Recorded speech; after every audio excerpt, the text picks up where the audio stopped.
Hello? Is this thing on?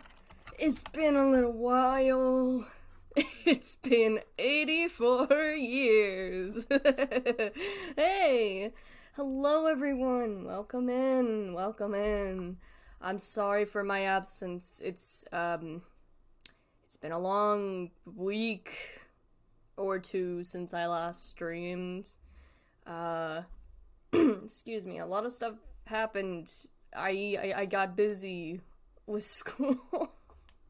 I got really busy with school, and there was this project that took so long, and it ate up all of my time. Every single bit of my energy was taken up with that project. But we're here.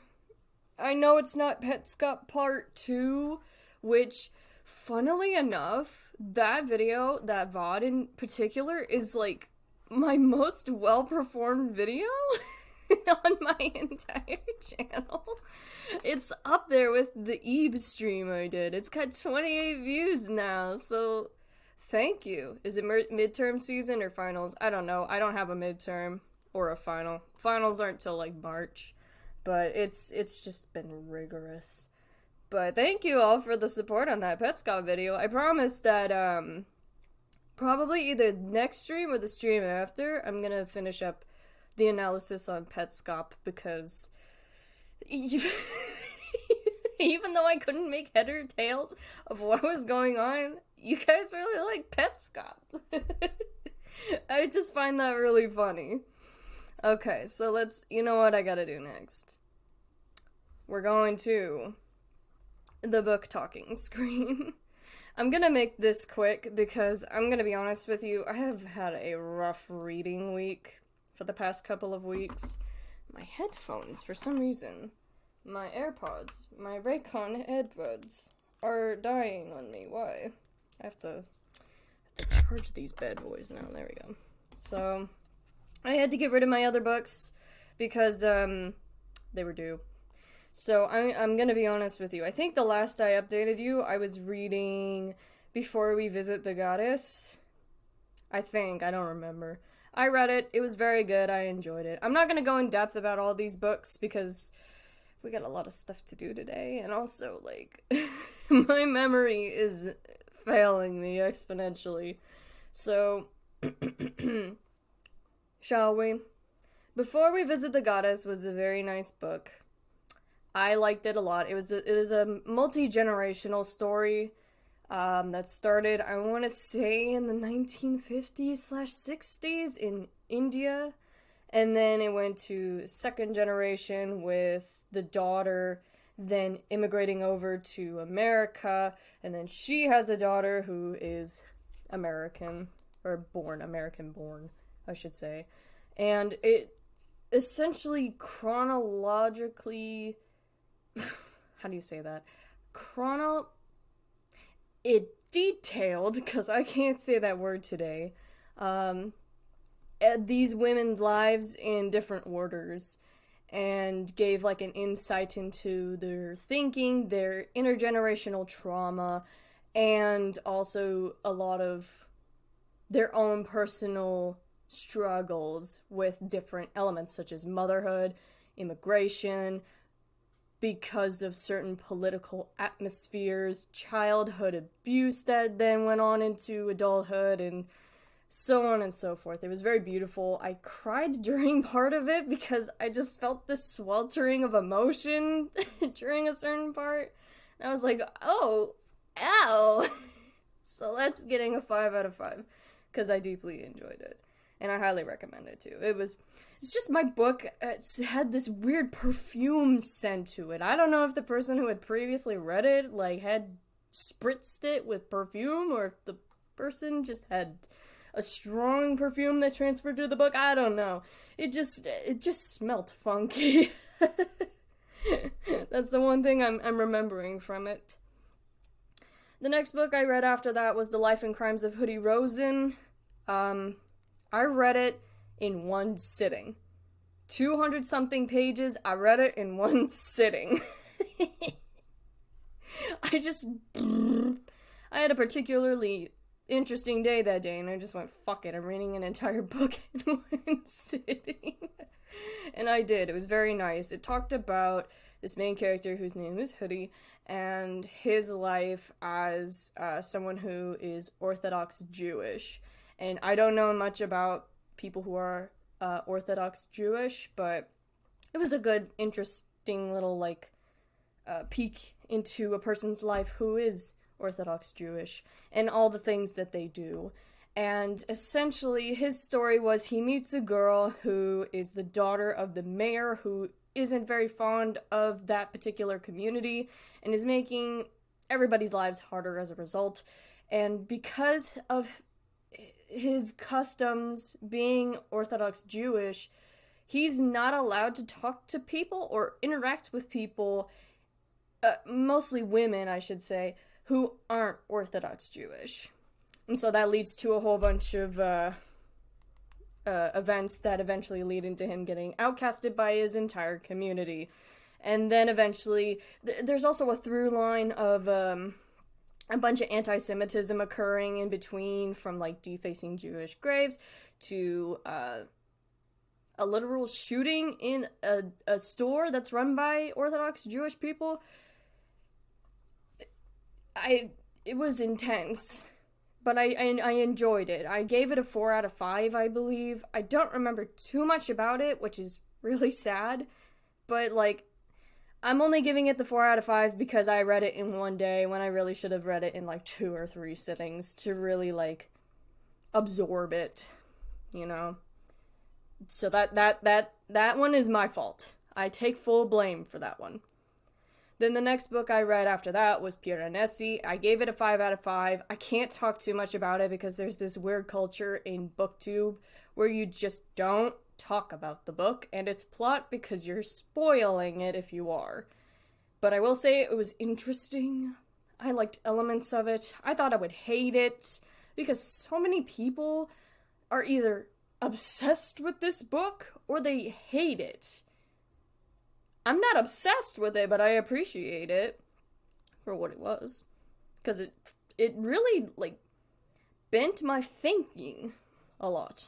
Especially when it came to, like, storytelling. So, I appreciate it for that. And then I read You Must Not Miss. It sucked. That's all you need to know. I was going in expecting something really good. Because I'd heard it talked about so much on BookTube, and it's like, oh, this is such a good book, and then I read it and I hated it because it's so boring, And also it's YA, so they can't do much of anything with it because, like, it was the plot of it was sold to me as, imagine the perfect family, imagine the perfect life, imagine the perfect revenge. And I went, oh, this is interesting. And then it didn't even get to the revenge portion until like 100 pages before the book ended. So, and even then the revenge was so boring because, like, it was like, and it's over. 2 out of 5 stars. I gave it a 3 earlier on in my initial rating of it, but I'm bumping it down because the more I think about it, the more I'm angry. Oh, I forgot. I also read The Weight of Blood amidst all that. I'm not gonna get too deep into it because I will be here for a century, because it's a retelling of Carrie, but the main character is mixed. She's black and white mixed. And it details, like, the Bible Belt of the South and how racist they still are, despite constantly claiming how not racist they are, despite having still doing segregated proms, and also having this, what is the word I'm looking for? These intense microaggressions against black students. And I loved the commentaries that were brought up by the author in the book, especially with relation to, like, colorism and segregation, despite, you know, we're well past segregation, but, like, segregation in terms of, like, the Bible Belt South, and how they still tend to go about doing things in a segregated way. They're, like, stuck in the era of segregation.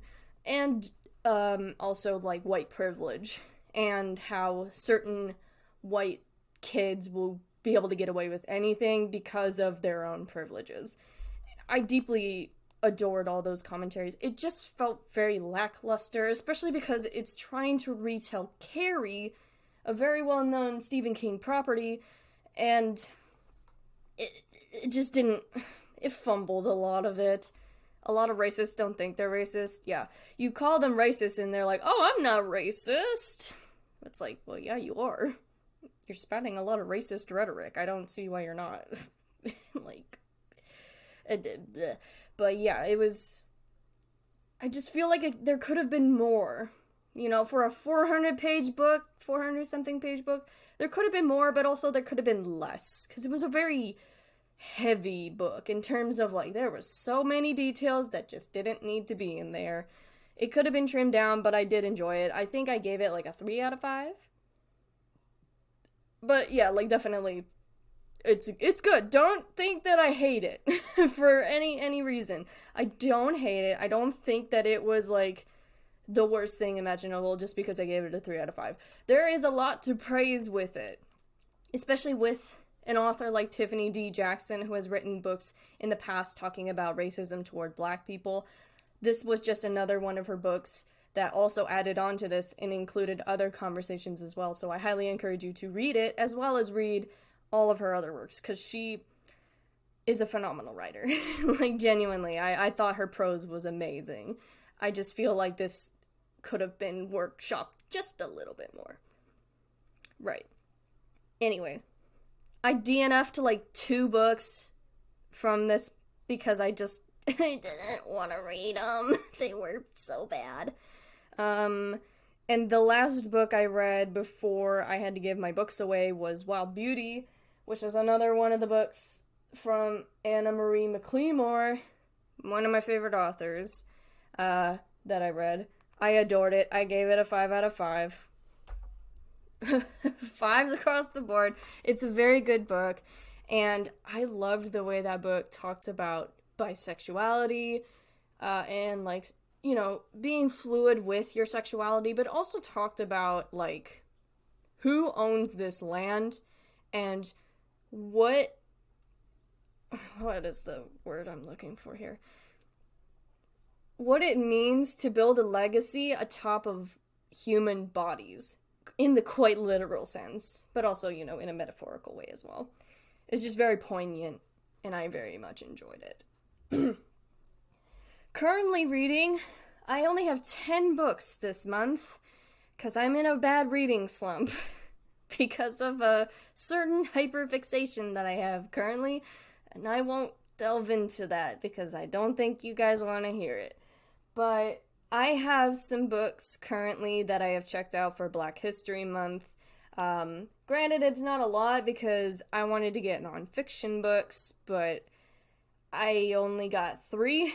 But I'm gonna make up for it next month by getting like 6 or 7 to make up for it because I felt bad that I only got 3. So I'm currently reading A Raisin in the Sun, which is a play about like it feels like a chunk of a black family's life that's just being presented on the stage. And it talks about financial struggles, racism, of course, and class as well, struggling with like living in the lower end and then receiving a lot of money, but then not knowing what to do with that money. And also like the American dream is weaved in there as well, and how a lot of black people are not allowed to have businesses because they'll be seen as lesser, or they're not going to be nearly as successful as their white counterparts. But it's especially like running a business in a predominantly white neighborhood. Yeah, it's a very interesting play. There are some slurs in here, and I'm not talking about like the N slur. That's perfectly fine to have in there, especially because they're black people talking amongst themselves. I mean, like there's the F slur in there and the R slur, and that caught me off guard, and I was like, whoa. I did not experience. You love it? Oh, you've read it before? Oh, this is my first time reading it. I'm so enthralled. I love this so much. Mostly because I love reading plays, I found. But also I just really love the stage directions because they're so well written out. It genuinely feels less like a play, but just like a genuine like chunk out of somebody's life.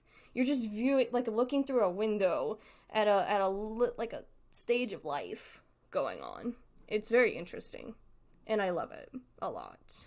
This is probably going to be a 5-star. And then after that, I have a Toni Morrison that I'm going to read, I think. Hold on, let me double check. My dog's scratching at the door as well. He wants to join in, but I won't let him. Right, okay, so I love the entire history of that play. I'm gonna look into it afterward because I'm intrigued. There was a book that talked about the history of this, and I almost picked it up on accident, so. The poem that all comes from means so much to you? Oh. Yeah, that's right. There's like a... If I can grab the book, that'd be swell. There's a little... Yeah, there's a poem in here from Langston Hughes that the line comes from. Langston Hughes is also somebody I need to read from as well. Right, okay, so I have... I brought all the books out because they're very small. So I have The Origin of Others by Toni Morrison, and fun fact, actually, I was looking for Maya Angelou and Octavia Butler when I was at the library, but the library just didn't have them for some reason. Granted, I looked in the fiction section on accident for Maya Angelou when I realized that she had written predominantly nonfiction, but I know that Octavia Butler had written fiction and she just wasn't there. So when I looked in the Black History Month section at the library, they had Toni Morrison, who was someone I also wanted to read, so I was like, okay, I'll take it. That worked out in the end, so, because I had those 3 in mind when I was looking for books. And then I have, When They Call You a Terrorist, a Black Lives Matter memoir by Patrice Cullors and Asha Bandel, with a foreword by Angela Davis. And this was written in 2017. I had to make sure this wasn't like a retrospective from the protests that happened in 2020. Not that I thought it wouldn't be interesting, but I just wanted to know what time period we were speaking about in here. But this was published back in 2017, so this will be a very interesting read as well. So, these are my 3 reads. 3 nonfiction-ish reads for Black History Month. But like I said, I will make up for it next month by reading like 6 or 7 different non-fictions from Black authors. So, just thought I would bring that up.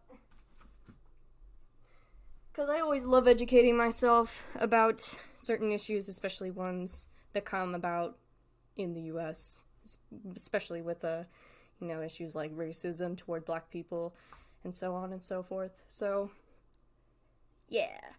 Alright, so let's transition. And I got a surprise for you guys for this transition. I love Harlem Renaissance era poems.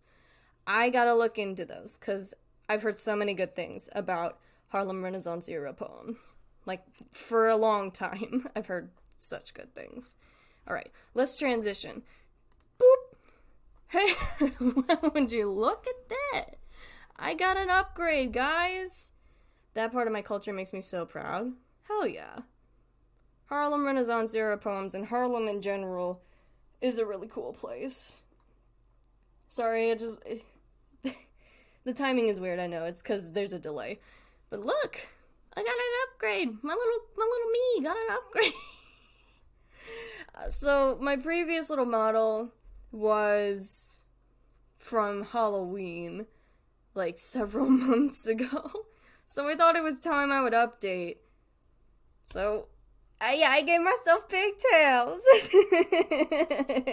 I also have a ghost shirt, because...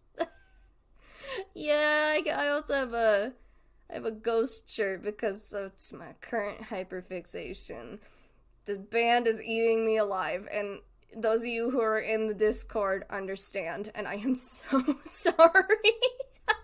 I'm so sorry I keep subjecting you guys to my ghost shit posts, and just me crying about Meliora. I'm so sorry. But yeah, I wanted to give an update. I'm sad that the thumbnail for this video didn't update properly because it also showed off me in, like, this kind of outfit as well. I don't know if it's gonna be permanent or not currently, but I want to keep it. I wanna. Why not? Alright. So, on to what we're doing today, because surprisingly, I made record time in talking about books. New record, guys!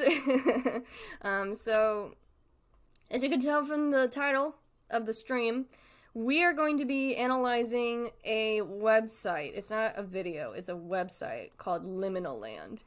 And it was launched recently by horror creators, Nexpo and Nick Crowley. You have to listen to me scream about Lovejoy so it's even. It updated when I clicked in the thumbnail, but just not over Discord, okay. I see. So, how I came about this website was through Nexpo. In his recent upload, I watched it, but I didn't finish it, and I feel bad. I feel bad. Nexpo, I'm so sorry. I didn't finish the video. I was in the middle of a fucking project that was killing me. Sorry I didn't finish it. I was eating Pringles at 10 p.m. Like, anyway. So,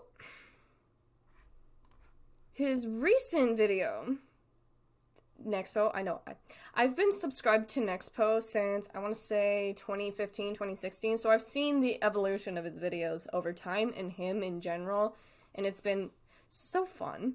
I love watching the people grow over time, but especially with Nexpo, being as, like, he was one of the first horror creators that I latched onto, and, like, deeply adored his content. So, when I started watching his latest video, which is Fear of the Deep, and it talks about thalassophobia, which is a fear of the ocean, I believe, and, like, the depths of the ocean, the video started out with a very interesting little teaser. I'm gonna show it to you guys, because I think it's interesting. So let's... Is this the right one? Nope, that's not the right one. It's this one. Oh, look, you get to see yourselves. Hey, guys, we're gonna adjust the window really quickly. So that way I can have you guys right next door. Let me boop, boop, Pop out chat. So you guys are over here now. Alright, so this is his recent video. Talking about thalassophobia. Now, I don't know how long this... It's only 2 minutes. We're gonna watch the entire thing. Just to give you a gist of what this is. And then we'll go to the website. So let's do this thing. Turn this down. Oh, I have subtitles on. Oh yeah, this is just the normal thing he gives for the video, like a viewer discretion. Actually, I'll keep the dilly darn captions on. Why not? Call recovered May 25th, 1989.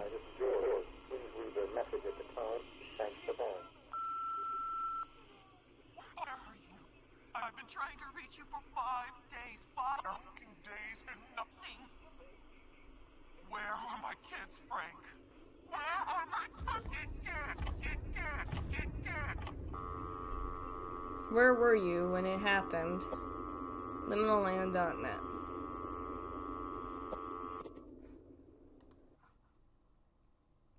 Okay, it was only 46 seconds, I lied.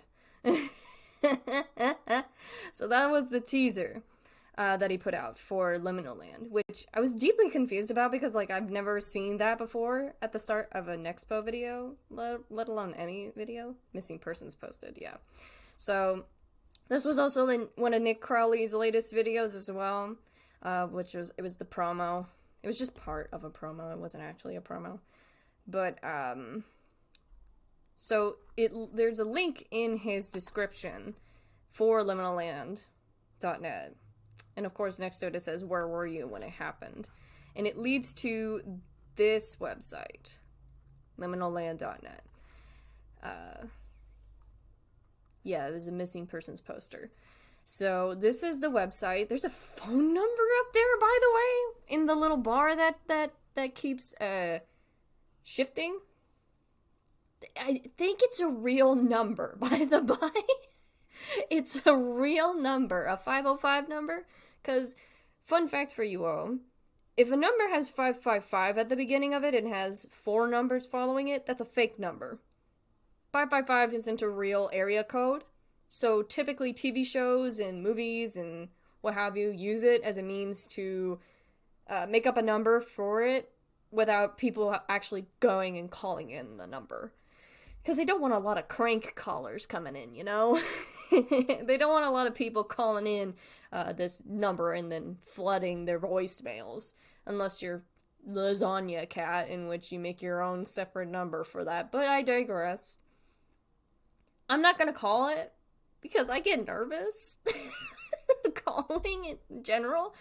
But that's a number that you can call, I'm pretty sure. I think it's Texas. I don't actually know, but... And then there's the date of May 20th, 1989. So we scroll through the website, and we see that, for the most part, on the front, it's a merch store, which, Jesus Christ, $99 for a bomber jacket. I feel my wallet collapsing inward. I heard that Squid Game accidentally used a real number. Oops. Oops. That's a big oopsies. So there's a lot of, merch here. Interestingly, this shirt says, I survived Liminal Land, May 20th, 1989, 1-800 incident. You know what this particular, like, thing reminds me of? It reminds me of Us, with the, like, holding hands together thing they had going on. I can't remember what it was called. But it was, like, the thing where everyone was holding hands across the world. Like, that's what that reminds me of, a little bit. Except the person in the middle is missing their head. Also, there's descriptions for the designs and where they came from. Design salvaged from the charity event in 2004. I was 4 years old.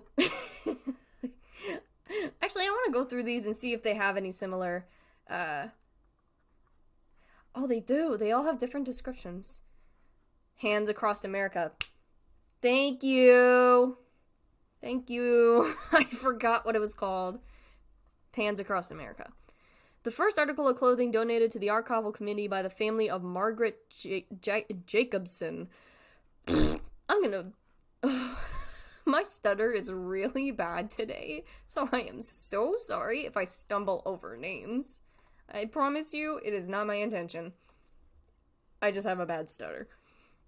This design served as to inspire our official logo, which we use to this day. So they're still in operation. Liminal Land is still in operation from what this is describing to me. Especially, there's some big incident that happened in 1989.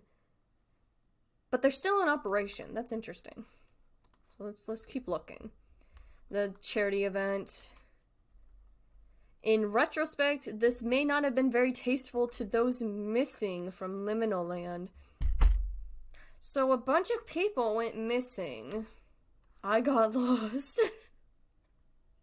Wow, me. I wish I got lost at Liminal Land. I'm kidding. Or am I? When designing our logo, we wanted to pursue modernity while preserving Liminal Land's official motto. This seemed to achieve the best of both worlds, although its irony is abundant. Lose yourself. I mean, yeah. Archival Committee sweatshirt. It's still the same thing.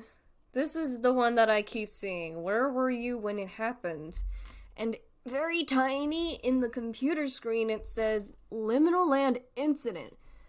I think that says like 14 people, 0 found, something losses. Hold on, I'm gonna zoom in on that. 14 missing, 0 found, no leads. Okay. Also interesting, on person that on person is missing, the one person in missing a head is holding, yeah, is in the holding hand.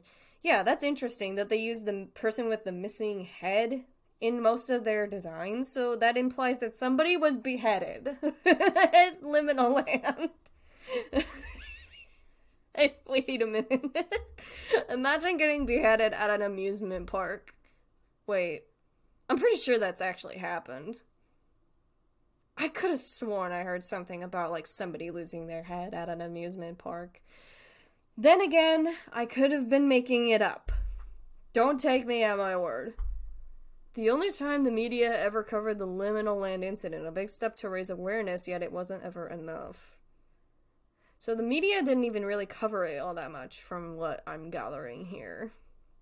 So they covered it, but like once. Probably when it initially happened. My favorite attraction, the beheading machine. I hate laughing at that, I'm sorry.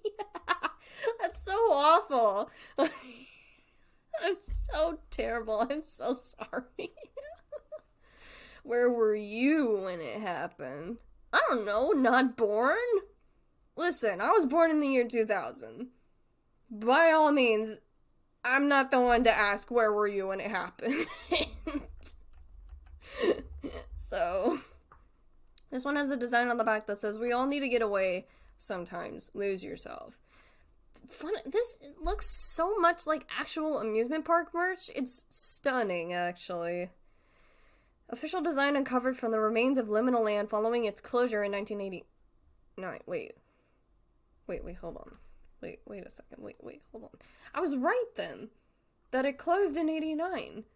Then why is it saying... Oh, it must be the archival committee. Marie Antoinette was there.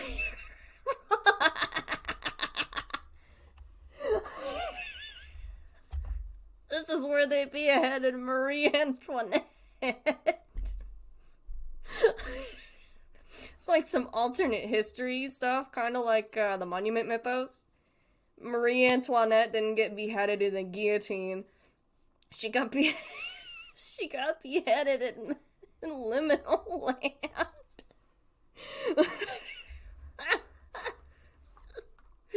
God. I'm so sorry. I'll stop. I'm sorry. Oh my god. Yeah, this is also merch. Same thing as the sweatshirt. This is the one we initially looked at with the charity event. This says the same thing. In retrospect, that might be it. And then there's a beanie. Since the incident, liminal land hasn't left our minds. Hopefully, it won't leave yours either. I mean, listen. That person in the middle, I'm afraid to tell you, they don't have a mind left to think about anything. So, if they could think about liminal land, they can't. They're just limbs. There's nothing controlling the vessel there. This one's called a vintage dad hat. You know, it really does look like something my dad would wear, admittedly. No offense to my dad. My dad has some cool hats. So they all say the same thing. There's sweatpants. I hate the preview zooms in on the crotch. That's so unfortunate. Crotch shot. Crotch shot. Sorry. The official logo of Liminal Land Park, circa 1985. So it was created 4 years before the incident. Okay. It's so unfortunate. Alright. So, that was really loud. Now we're into the meat and potatoes of this whole thing, which is what inspired me to look into it more, because initially I did look at it as though it were just a merch shop, like a joint merch shop that Nick, Crowley, and Nexpo had made together, and then I saw this. Explore accommodations, explore archives, and explore attractions. I clicked on explore accommodations, I think. Well, actually, let me just show you. Welcome home. Now we're in an entirely different part of the website. There's a video. Oh no, it's just a image that was loading. Oh, and it's gone. Anyway, we'll let these load in and look at them in a minute. So, let's explore here what we have in front of us. I say as I crack my knuckles, don't mind me. One of the finer creations of Liminal Land Park came with the creation of their flagship accommodation, the Holistic and Opportune Mutual Experience, or HOME. The HOME project encompassed a sprawling underground suburbia, perfect for families who traveled from out of state to experience liminal land for themselves. Built from the repurposed bones of the Lake Valley Observatory employee housing structure. I don't like that it said bones, but I digress. The site once housed the facility's clean energy trademark workers and their families, at the time creating one of the largest underground communities in existence. So, mole people. I'm kidding, that's not what that is. But that was the first thing I thought of, which is not good. I apologize for that. Upon its opening, Liminal Land aimed to celebrate this sense of community by transitioning HOME's purpose away from employees and geared towards park visitors, many of whom felt overwhelmingly comfortable while inside due to its illusory nature. This sensation of homeliness was the sole intention behind the project, as Charon sought to keep guests inside the park for as long as possible in hopes of maximizing products? Yep, nope, profits. God help me. Because of this goal, Home would be the only in-park hotel, quote-unquote, offered to guests, reportedly containing around 10,000 concurrent operational rooms at its peak, spread out over a handful of square miles underneath Liminal Land. So Liminal Land is here. This is Apache Hill. They're in New Mexico. Oh no. Don't say it, don't think it, don't say it, don't think it, don't say it, don't think it, don't say it. It's fine. We're moving on. Blending 50s-inspired decor with modern cues from the 1980s, Home was a marvel for its time, and due to the intrigue and raving reviews surrounding it, Charon would begin selling units in 1981, fulfilling their goal of keeping their patrons on park grounds for as long as humanly possible. Due to the allure of home and its outward appearance of a sprawling underground suburbia, quick family vacations often turned into extended and even permanent stays. And for many, Liminal Land Park had indefinitely become home. So we have pictures here of home, which was the underground unit of housing that everybody was living in, also known as the Holistic Opportune Mutual Experience. Also, it's interesting that the acronym, one of the acronyms here is Charon, which if you don't know who Charon is, he's from Greek mythology, and I believe he is the Charter of the Dead. Let me double check that really quickly. Son of Erebus and Nyx, whose duty it was to ferry over the river Styx and Acheron, those souls of the deceased who had received the rites of burial. Yeah, so he was the ferryman of the dead. Albuquerque. Yes, I know that's Albuquerque. In any case, that's interesting. Keep Charon in mind, because we might have a double entendre here. What was it even an acronym for? I'm trying to double check. Because where did Charon even come from? I zoned out while I was reading. Because where did Charon even come from? I don't even know.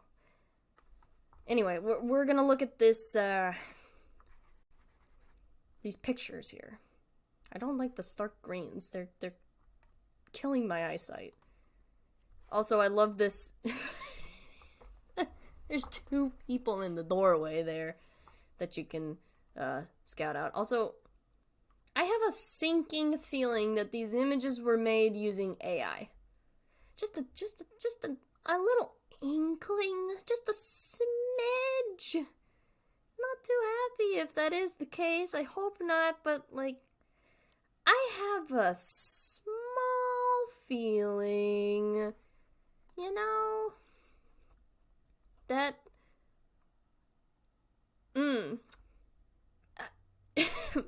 my theory might actually be correct. Because it's hard to see when I mouse over it, but look at the fence line a little bit. The architecture's really wonky. The power lines that don't connect, kinda. That could just be because of the exposure in the film, but I don't know. Is this made by AI? Maybe. I hope not. I'll be pissed if it is. But let's see. Okay, this is one of the homes. Inside, I hate the green. I'm turning into a home critic. That's not my intention, but it's turning out to be that way. Yeah, I thought that too while looking at the different site thumbnails.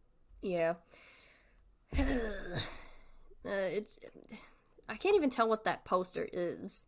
It just looks like a blob. Okay, here's a kitchen. This is definitely made by AI now. I can see that. Look at where that microwave is supposed to be. It looks really bad. But there is no buts in this situation. That's bad. Also, you can't even read what's on the sign there. I'm just getting mad. Sorry. Oh.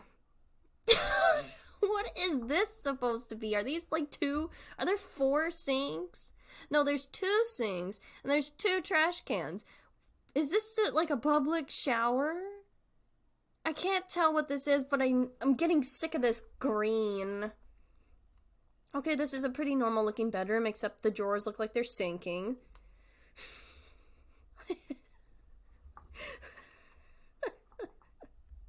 It looks like a quaint little hotel room until you look at it a little bit more and realize, oh, this doesn't look comfortable in the slightest. Excuse me. There's a closet. It's a pretty big closet. It's a walk-in closet. There's a mysterious yellow box. Where's the toilet? That's what I was asking. Is it a public shower? Why are there 2 sinks? Wait, hold on. Let's go back. Wait.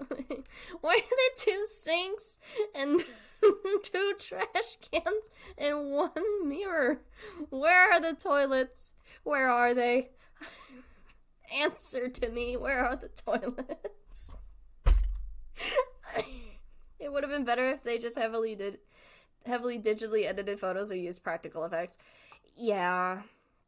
I don't like AI art for an abundance of reasons, obviously, because they steal artists' art and repurpose it to try to pass it off as something original, but in reality it's just stolen art, but tweaked a little bit, slightly, in a software, and especially with, like, these images that are made with AI tools, it just doesn't feel real to life. It just feels like someone went into Photoshop and used the blur tool and then the morph tool a little bit.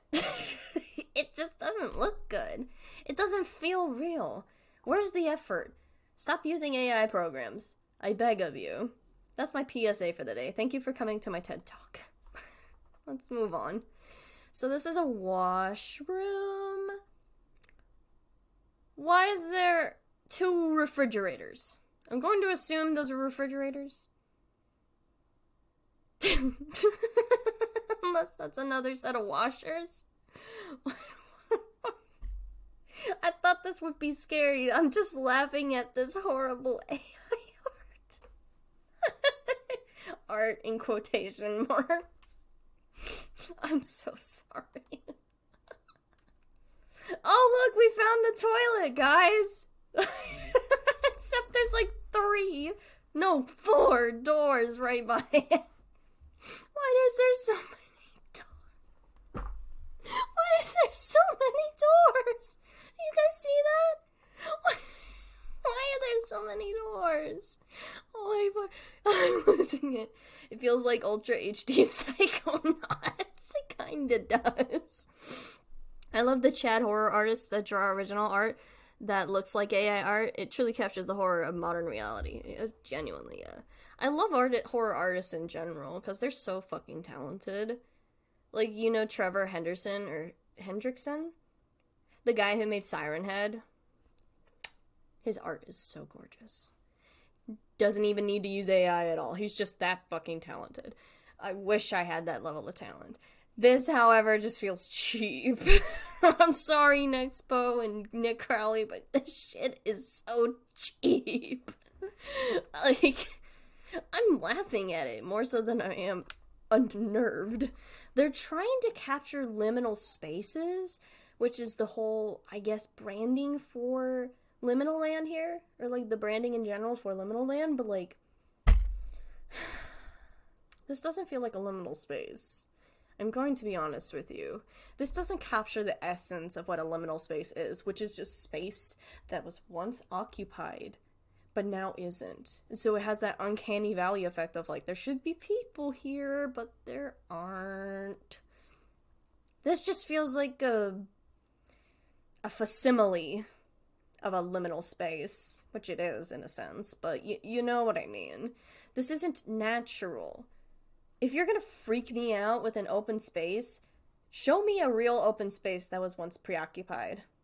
Don't try to fake me out, because I will see right through it. Especially in this sense, too. This is supposed to be a nursery. Why are the ceiling tiles sort of pink? But not all of them. Like, it's a dead giveaway that this isn't a real space. I mean, otherwise, like, there's a bunch of other stuff. Backrooms level? Exactly, yeah. Go do the lengths of the back rooms. Then come back to me about liminal spaces. So this is an indoor garden, I'm assuming. Is that... It looks like a... It looks like a fake putt-putt golf course. I swear to God, we'll get done with this in a second. I just can't get over how awful a lot of these are. What the fuck is that? What is that? Is that supposed to be a person turning their head toward a doorway really fast? It looks like someone put on a Michael Myers mask, but put on one of those really bad clown wigs on top of it. Or like it actually, no, it looks more like a person's like blonde hair that's like flared out from them turning their head too fast, but like the coloration makes the hair look a different color. I personally never felt fear or much uneasiness from liminal spaces. I just wanted to go in the swimming pools. Honestly, same. I am sort of afraid of liminal spaces. Is that an arm? I don't know. I'm not I can't continue the previous conversation. This person looks like they're wearing like 6 different bags. What is this outfit? Why are there 2 doors that are on top of each other? Do you see that? Like the bar door and then the door with the handle. It's just so bad.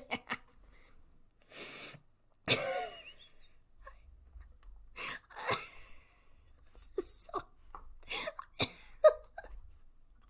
That's so...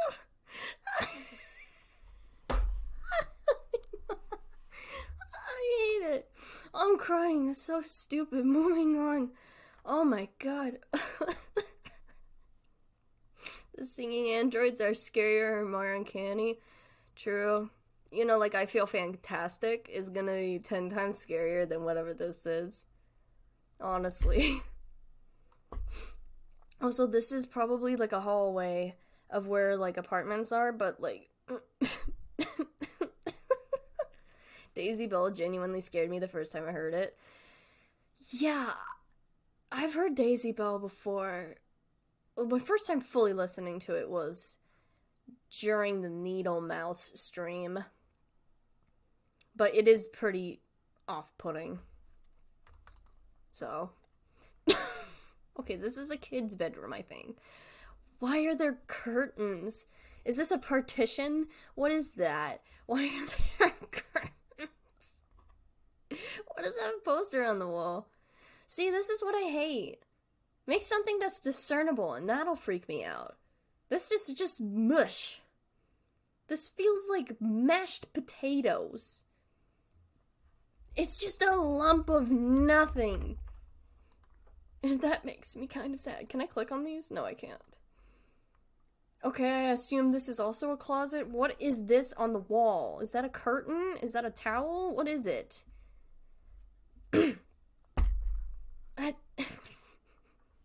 You're losing me here. Well, you already lost me at the person turning their head. The true horror is bad design. Why are the comforters like that? I don't know. I don't know. This stream is just turned into us looking at bad AI art. Wow, what a transition. Also, this is so... this is also a nursery, I think. Because there's a bunch of cribs and a baby changing station in the back. And once again, a lot of nondescript art and a bunch of light fixtures on the wall that don't line up. We found the toilet again, guys. This has turned into the computer room bit from those Sonic dubs. We found the computer room, but toilet. Also, who took the picture? Because there's a mirror right in the line of sight of the person taking the photo. Who's taking the picture? Who took this picture? We all know the answer. It's a rhetorical question, but also that sink is massive. Wait a second. Look how fucking huge that sink is, and also it doesn't have any like knobs to turn the water on.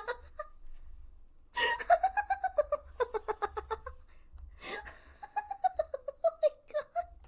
It doesn't have any knobs.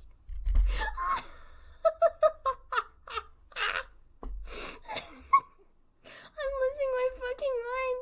Oh my god. Holy shit. Also, this toilet looks atrocious. Oh my god, we have a semi-normal picture for once.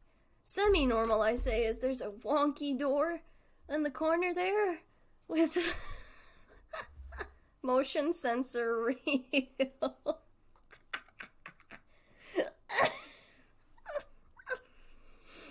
Definitely in 1989.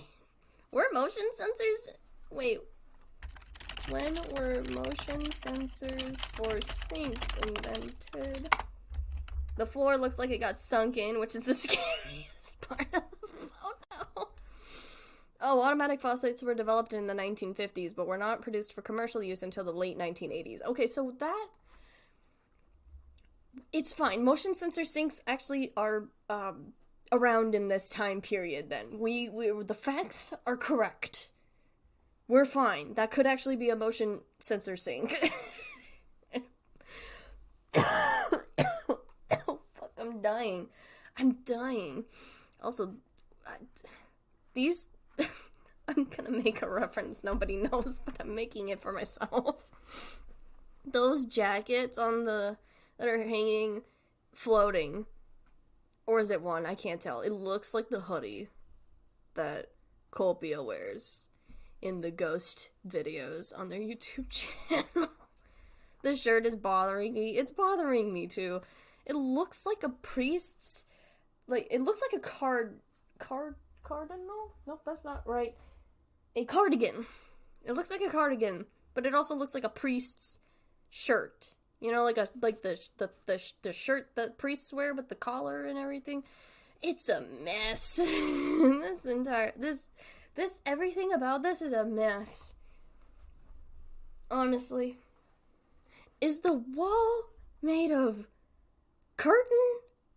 Because the curtain is blending into the wall, and it looks like it's made from bed sheets. God. This is so bad. Here's another closet with a door to nowhere. Once again, we gotta speed through these. We've been here for an age and a half. Wait a second. Atrocious. I know. It's awful. 0 out of... Wait a minute. The more I look at this image, the more I notice. The more I notice. There's a fan on the top there that has a light hanging down from the middle of it. Why not put the light in directly in the middle? Why are the ceilings so tall? Cloth wallpaper, real, not fake. Why are the ceilings so tall? Why are the lights so bad?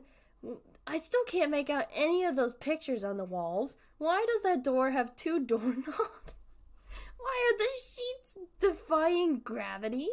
Why is part of the curtain just hanging out on the edge of the door there? What is that hanging off one of the curtains off on the left? I'm at a loss for words. These are all definitely AI generated. The wall by the door is sinking inwards. Oh my god, you're right. Oh my god. It looks like someone dented it. Like it's made of tin foil. This I assume is the headboard. It looks like it's made of paper clips. We have to keep going. I can't stay here for too long. Oh my god, what is this? The walls are made of curtains. Oh my god, you remember the other room? This is the evolution of that. This is the realization. They were like, oh, we can use...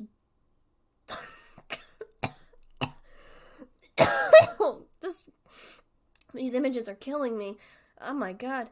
They're like, yeah, we can make a room with wallpaper that's entirely made of bed sheets. And you know what that we can upgrade and do better?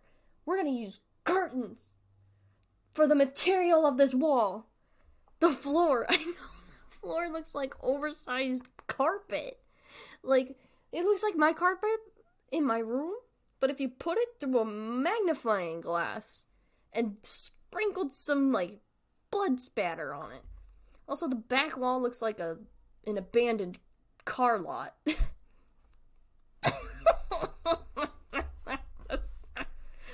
the fuck? wasn't joking when I said these images are killing me. These doors, the impossible geometry. You think this... This is the stupidest thing I'm gonna say. Do you think these images follow the Fibonacci sequence? Because I don't. I think it's well beyond the point of being a part of the Fibonacci sequence. That woman's hand is backwards and her thumb is on her forearm. Or at least I assume that's a woman. I don't know. That's just a person. That kid in the back, that just looks like an amorphous blob. Look at that. These three bodies back there, they look like an amorphous blob. Where does it begin and where does it end? Where does any of this begin and where does any of this end? I feel like I've been here for 1,000 years. God help us all. Oh my God. Oh my God. It's so bad. Oh no. I feel bad for trashing on this, but at the same time, I will take any opportunity to just rag on AI art.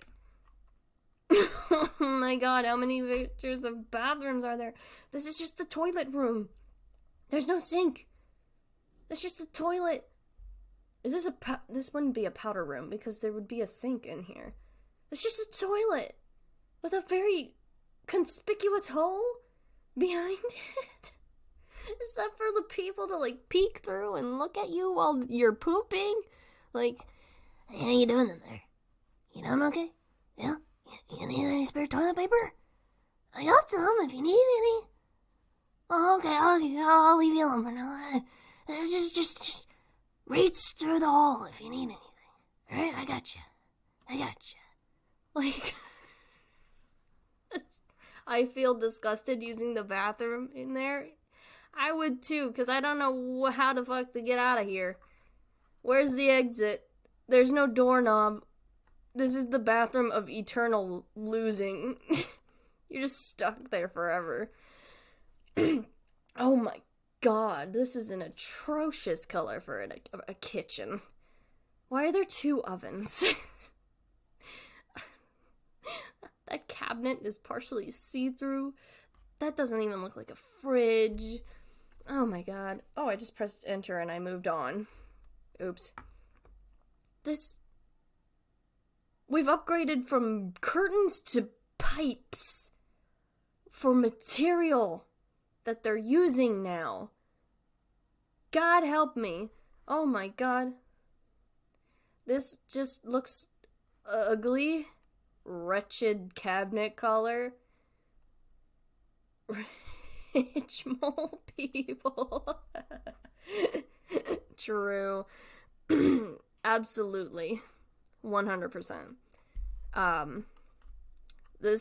It feels like this image was ripped from a Silent Hill game almost, but the door is not in the hinge, and the phone doesn't look like a phone. It just looks like somebody gooped a bunch of glue and called it a day. What am I looking at? Did Barney the dinosaur die in like 2 of those patches there? What is this? Is this a horse stall? Pee? Oh my God. Like, what is this? That door has 2 doorknobs too. What is this place? What is the purpose of this? Because the one we could discern that was like an indoor-outdoor area. This? What is this? What am I looking at? Hopefully. Oh my God. This room is made out of... Ooh, it's made out of curtains again. And that lamp is so small. We have to keep going. How many fucking images did they make? Oh my God. Those clothes look atrocious. I'm sorry. That kitchen... Oh my God. What in the hell is this nightmare? I'm out of words to say. This is another nursery. How many fucking nurseries are in this place? Jesus Christ. Also, that one crib is covering the door. That's a fire hazard right there. Oh my fucking god. Look how ominously that trash can is sitting in that doorway. Or at least I think it's a trash can. It could be the toilet. I don't know anymore. What is that? Why is it so ominously in the darkness?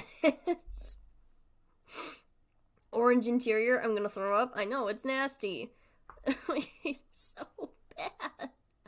Oh, get me out of here quickly. Oh, this is another washroom? Not much to say here. It looks relatively normal, but like, anyway. Oh my god. Oh my god. How many rooms are there with this color scheme? I feel like I'm seeking a window into like a cult that loves the colors green and purple. Looks like a pink. I'm just gonna ignore you said that. Also, what is this weird candy-looking junk on the walls there? What is that tapestry? That door leads to nowhere. Oh my god, I feel like I'm looking at the Winchester Mystery House, but like 60 times worse. And 40,000 more doors that lead to nowhere. This is just a room of curtains. Is this a changing room?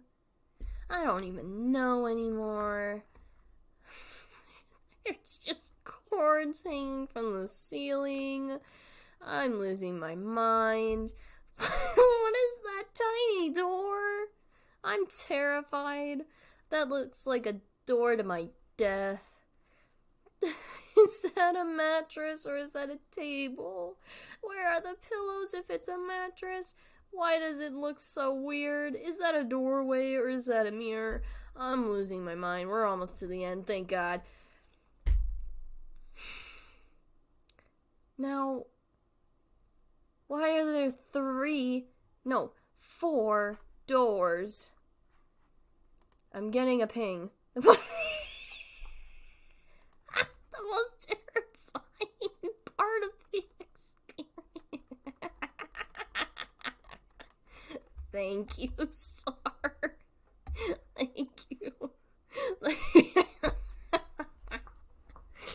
Thank you, Star. I've got a good chuckle out of that. Thank you. Also, that looks like a sock pinged on the wall right there. Oh my god. Dark spots on the floor, roaches. Ugh. Ugh. We're moving on. Ugh, this bathroom, nasty. What is with them and their fucking, like, golf course? Someone... Stop. This looks like golf course grass. Is this a kid's play area? What is this? What is that on the wall? Why does that chair look so skinny? Why does it have 2 mouths coming out the side of it? Are those the armrests? I don't even know anymore. And then the last one's a kitchen. Oh my god. You can't open those cabinets. There's no way to open them. Where is the hand? I'm losing my mind. Okay, we're finally done. Thank God. And looking at all those images. And we have some here that have been slideshowing through, but it's probably a lot of the same. Why are the lights not parallel? I don't know. This looks like a, this image. Oh, not this one. The other one. It's perfectly parallel. I don't know. Uniformity is not of the utmost desire, I guess. Anyway, let's look at attractions, shall we? Oh, blue stove, yeah. So now we're on to the attractions. Which all of these are made with AI images. Oh. Hey, look, gamers, look at that. Sorry, I grabbed up the microphone because I got excited. Where were you? If you or someone you know has any recollection of a prior visit to Liminal Land, please fill out the following form with your experience. Your account is vital to the preservation and understanding of the events that transpired within the park. Guys? Before we go look at the attractions, because this is an ARG, do we want to fill this out? Do we want to make up an account of something that happened at Liminal Land and submit it to the archive? Because I don't want to call the number, because that's a little too far for me. I'm terrified of calling a number and then getting somebody on the other end. Should we email? Should we just shoot a little email? Huh? Well, I'm gonna wait a minute for everyone to catch up, because the delay. I wonder if we'll get a response. That's the thing that I'm interested in. Is if we'll get a response if we submit something. Because most ARGs, if you email an email or put in your email to get a thing, you might get a response back. Write a shit post. No, I want to take it seriously. Though I don't agree with the usage of AI art, I still am intrigued. Grandmama went missing and I haven't seen her since. What if we make an account of, like, a cousin or, like, a sibling that went missing? Okay, hold on. I have multiple emails we can use. Let's fill one out. This is a real email, but it's, like, not... It's fine. Well... What's a name we can use? Because I don't want it to... You know what, we'll just use my name. Okay. So, a prior visit to Liminal Land. Well, actually, before we fill it out, we should look through the attractions so we have an idea of what we're working with, so that we can reference them as we're going along. You know what I mean? So that we're just not making shit up as we go. We're actually, like, playing into it. Silly stirs, Jeremy. We'll get there when we get there. Let's look at all the attractions first, and then we'll go from there. And if necessary, we'll explore the rest of the site. So the Hall of Walls. Liminal Land's signature maze experience. It looks like a ripoff from the back rooms. Okay. The revered Paradise Playrooms. This kid looks like his face is a frying pan. I thought this would be a little bit more descriptive of what the attractions were, but I guess not. Subliminal Land. Upper levels of Subliminal Land. So Subliminal Lands is like a water park, then. Okay. It looks not... You know Action Park? With the god-awful slide they had? That's on par with this. Hold on. Let me show you the Action Park slide. This one. This one. With the loop-de-loop at the end that would kill people. That. This. On par with that. This looks like it would break my shoulder. The laugh track. The happiest ride on earth. Tell that to the people who have holes in their faces. Centrifuge. Remember to hold up to 100 riders at a time. It was rarely full. I swear to God, centrifuge is like a real term. What does it mean? Hold on. A centrifuge is a device that uses centrifugal force to separate various components of a fluid. Oh, okay, I see. That is horrible. I know. It was a real slide at Action Park, and that actually did cause substantial damage to people. So this is a thing that separates liquids. Okay, cool. Separates blood from my body, definitely. Skyliner. Liminal Land's reverse freefall, one prototype of many. It was a prototype? No, I understand now. Look at the people with the holes in their faces. Unknown. Not much about this ride is unknown. It looks like fucking scrap. It looks like garbage. It looks like it fell apart. This is the roller coaster that those kids from Ride the Cyclone rode and died on. Actually, that's more of a compliment to that than anything. The chrysanthemum, not chrysanthemum, sorry. Liminal Land's signature spinner, named after the flower. This definitely rocked people's worlds. Look at them. They look like they're, their faces separating from their bodies. That's what it looks like. Unknown. Much about this ride is unclear to this day. If you recall this, please fill out the form below. This looks like fucking sock monkeys stacked on top of one another. Like rubber sock monkeys. Just stacked upon stack. And also some life preservers or something in there. I don't know, it just looks like garbage. The serpentine.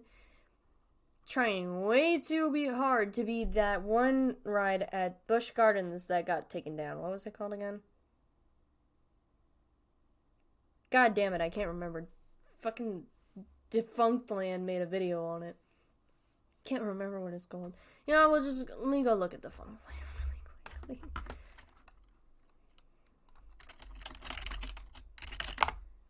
Don't mind my YouTube page. What does one of these even do on that ride? I don't know. Die? I don't know. Hold on, where is it? Where is that roller coaster? Where is it? Where is it? Where is the video on it? What? Where is it? Did I imagine that video? I swear to God I remember it. Where is it? Don't mind me, I'm actually looking for a roller coaster. Is it lower down? It might be lower down. Oh wait, hang on. We're getting somewhere. We're getting somewhere. Drakenfire, that was it. All that just to that wasn't worth it. Funhouse. Clown Maze at Liminal Land. From my recollection, this ride was always empty. I wonder why. Blech. A vomit of ugly colors. Invader Cave. Liminal Land's transit system reportedly connects home to various areas of the park. Oh, so it's like a people mover. I saw. Yeah, I saw it. It connects home to various areas of the park. Yeah, so this is like a people mover. Also, where are these people's arms? Where are their arms? Are their arms the lap bar? They're molded into the seats. Do you see that? They're molded into the seats. Oh my God. Alright, anyway, we'll fill that out in a second. There has to be more to this. Oh, shit, we got news reports. That is horrifying. They look terrified. They really do. Hall of Walls, pamphlet of 1978. Oh my God, this is a real, tangible article we can read. Finally, some lore instead of nonsense. Thank God. Alright, so we're on to archived stuff now. Looks like bismuth color or that type of rainbow tungsten. Tungsten? I don't know, but it's just blech. Gross colors. A page from the 1978 Liminal Land summer pamphlet dedicated to the Hall of Walls, one of the largest escape rooms ever created. When was the... escape room created? Real origins of escape rooms. A company called Scarp developed the first real-life escape room and opened its doors to the public in Japan in 2007. So this predates the actual escape rooms coming into existence. I don't know why I'm fact-checking. As if this is real. I don't know why I'm fact-checking, I just am. More pages from this pamphlet are currently in recovery. Excuse me. Alright, let's read this thing. Same hall, new walls. A fresh look for a familiar favorite.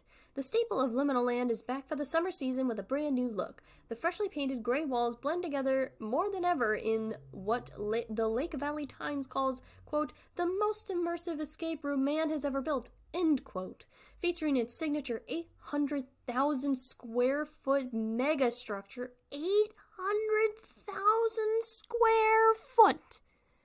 Holy shit, that is huge! The Hall of Walls offers an experience like no other where guests can, quote, lose themselves, end quote, every time. And now, that's a guarantee.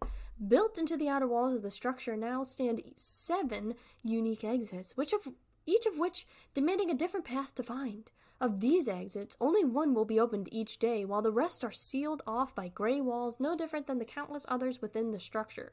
This assures a unique experience for our explorers every time, as you never know what route will lead to your escape. Which exit will you leave through? Well, that's something you'll only know once you're inside. The rooms that started it all. The Hall of Walls offers a challenge many parkgoers can't refuse, as this mind-bending experience tests the very limits of the human psyche, rewarding those who dare to enter the labyrinth with a profoundly cathartic experience. Whether you travel as an individual or with the whole family, the hall caters to anyone willing to allow their mind and body to wander. Within these walls, you can press the pause button on reality as you know it, and for a brief moment, truly escape. Woo! Ooh, that's feigning enthusiasm if you can't tell. One of many extended corridors leading you to one step closer or one step further away from escape. Pro tip, though we strive for all explorers to feel the sensation of vanishing, help is always around the corner. For help exiting the hall, make your way to the nearest partner. If a partner is out of reach, calmly stand still and wait. Help is always on the way. Unsettling. I don't like that. Unwilling to settle for the monotony of the tired current-day escape rooms, Dr. Schlittenberg used his advanced knowledge of the human mind to push and eventually shatter the boundaries of what many believed possible for a theme park attraction, crafting an experience that can only be described as Liminal Land's crown jewel. Immerse yourself in his ever-expanding vision and lose yourself today. A welcome sight to some, but a saddening sight for others, the exit marks the end of an incredible adventure. Luckily, nothing is stopping you from going through again and again and again. So, this is just the back rooms, is what is being described here. This is the back rooms, but with 7 exits out. And we're not no-clipping into a different reality. So...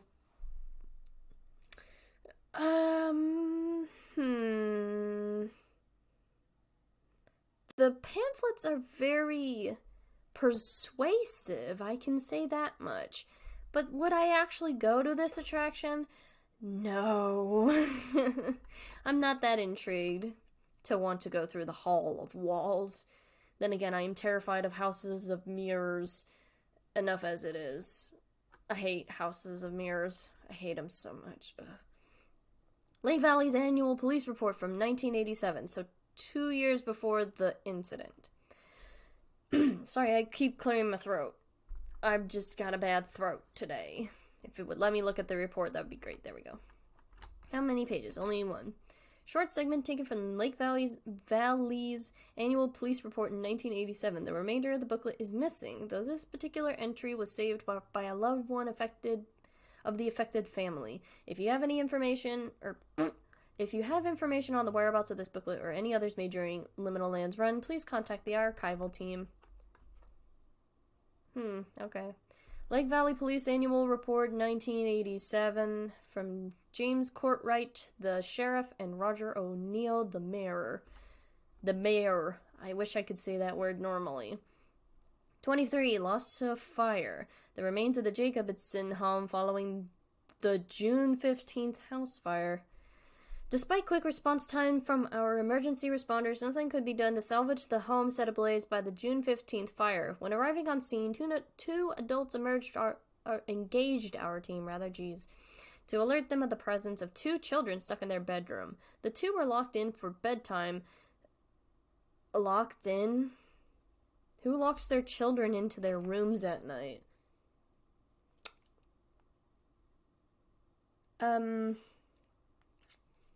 That's a bit concerning.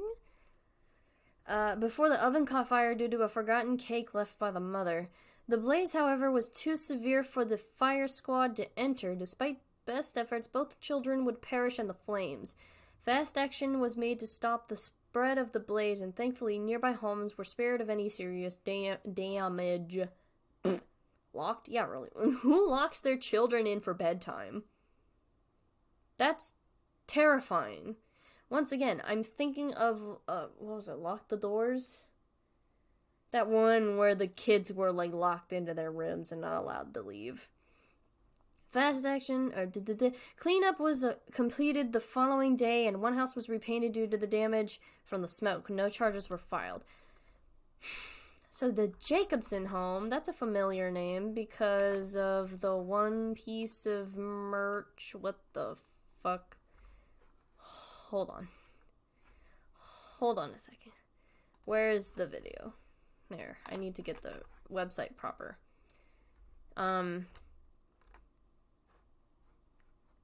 Who was it that had... Yes. First article of clothing donated to the archival committee by the family of Margaret Jacobson. So the Jacobson family and the archival team are linked in some way because the Jacobsons might have something to do with liminal land, is what I'm inferring. So, an important name we must keep in mind then. So, Liminal Land, summer pamphlet of 1987. Once again with some impossible geometry happening. Oh no. Oh god. Summer pamphlet celebrating the release of Subliminal Land, an experimental water park located underneath Liminal Land. Why is there a water park underneath? Who thought it was a good idea to put a water park below the fucking amusement park? Just reminds me of What Remains of Edith Finch. I fucking love that game. I want to play it on stream one time, but that game makes me so fucking sad. Like, unironically, What Remains of Edith Finch just fucking makes me so sad. So incredibly sad. Like, oh. But I get what you mean when you say that it reminds you of What Remains of Edith Finch. Man. Right, okay. Introducing Subliminal Land, a whole new world underneath your feet. 3 years after Liminal Land changed the face of Lake Valley, Charon, trademark corporation, has emerged with yet another project bound to fascinate park visitors. So once again, we're sticking with this Greek mythology theme here, because in the previous article, the one talking about the Hall of Walls, right, it had a mentioning of a labyrinth, which is, granted, is a common term used to describe something that's impossibly long and huge and maze-like. There's never an ending to it. But then we see Charon mentioned. We're putting 2 and 2 together, I think. The sad part of the game is that I think the real family curse is just bad parenting. Undeniably so. A multi-thousand square foot underground complex spanning 36 floors? What the fuck? How much land do they have? Underneath the theme park, it probably smells atrocious. Probably. It smells like chlorine and feet. And piss, probably. Ugh. I just made myself actually sick thinking about that. Ugh, gross. Vertically downward is now available to explore completely at your leisure. Immerse yourself in the naturally heated structures warmed by the remnants of the Lake Valley's dormant test sites. What? Remnants of Lake Valley's dormant test sites? Radiation? These people were getting radiation poisoning. What the fuck? Anyway, Given the city's rich history and diligence in investing in energy infrastructure, Lake Valley Observations has donated their prior complex to benefit Charon's vision of bringing humanity the most unique theme park experience in the world today. You'll find that Subliminal Land carries the most unique pool architecture in the world. Irregular pool shapes break the monotony of rectangular alternatives. You know why we have rectangular pools? Is so that we don't fucking have weird shaped pools, because they're just not efficient enough. And also can lead to issues. If we have a straightforward rectangular pool, then there will be no issues. Feel the hot tubs powered by radiation in the core of the Earth. Yeah, we're right next to the Earth's core, so we're gonna get a nice heating from the volcanic lava underneath us. That's a nice foot warmer, you know, to start your day. Love this hot tub heated by the core of the Earth. It adds on to my day. God damn it. Largely made possible by the reuse of old clean energy trademark reservoirs left behind by the engineers and scientists from Lake Valley Observations. On top of this, you'll find that each pool is seamlessly connected to each other, one on each floor, meaning you'll never have to leave the water. That is concerning. How the fuck would you do that for 36 floors? How? How would you do that for 36 floors? As you venture into the depths of Subliminal Land, you'll discover a world of hospitality at your disposal. Enjoy the complimentary beverages provided by Liminal Land partners as you soak in the rad baths located beneath the wave pool. Pro tip, if you're having difficulty navigating the maze-like structure of Subliminal Land, feel free to ask the nearest partner, and they'll be happy to direct you. Can't find a partner? Follow the red exit signs, and you should find one in proximity. There's also mentioning of partners. And not just any partner. A partner. Partner. With a capital P. I feel like being in water that deep would be dangerous to the infrastructure of the human body. Yeah, it is. Because anything beneath a certain depth will kill you, which is why there's a phenomenon called the bends, which is quite literally your bones are bending in ways they shouldn't. That's why we have submarines, so we don't have to experience the harshness that is the depths of water. You know? Subliminal Land utilizes a state-of-the-art system of interconnected water slides to ensure safe travel between floors. Gone are the days of exiting the water, scrounging for a towel, and walking around soaking wet. In Subliminal Land, you can navigate to any floor you like by slide. To do so, head to the nearest outer wall and look for the orange openings. Once there, jump in, enjoy the ride, and emerge in a completely new area. How the fuck do you get back up then? It talks about going down, but it never talks about going back up. Is there a water elevator that can, or like a geyser or something that just shoots you back to the start? You know? Like a turbo... a turbo-sized bidet. Just, and you're right back up to the first floor, because you were on the 36th. So stupid. Oh god, anyway, as you make your way out of the hospitality sector and into the Serenity Ward below it, you'll discover that crowds become less prevalent. This is by design and is made possible by the sheer size of floor B10 and beyond. You'll be pleased to find that the deeper you venture into Subliminal Land, the larger the floors become, allowing you to truly escape the monotony of daily life in lieu of a dead, silent, unforgettably serene experience underground. Warning. Those with autophobia may experience discomfort in the Serenity Ward. If you're prone to this, it's advised to remain on floors B8 and above. From the beginning, Charon crafted liminal land with one promise to you, that you can escape reality and truly lose yourself. And with the addition of this new facility, that promise continues to live on. Okay. A lot to unpack here. So there's 36 floors, 800,000 square feet for the Hall of Walls. How big is this fucking amusement park? How big is it? And why do they take up so much acreage?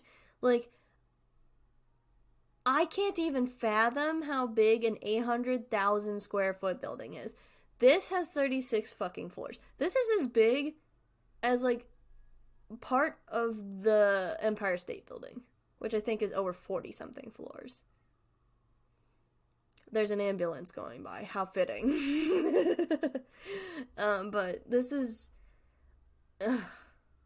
This doesn't sound pleasant in the slightest. I'm starting to understand why shit went wrong in Liminal Land.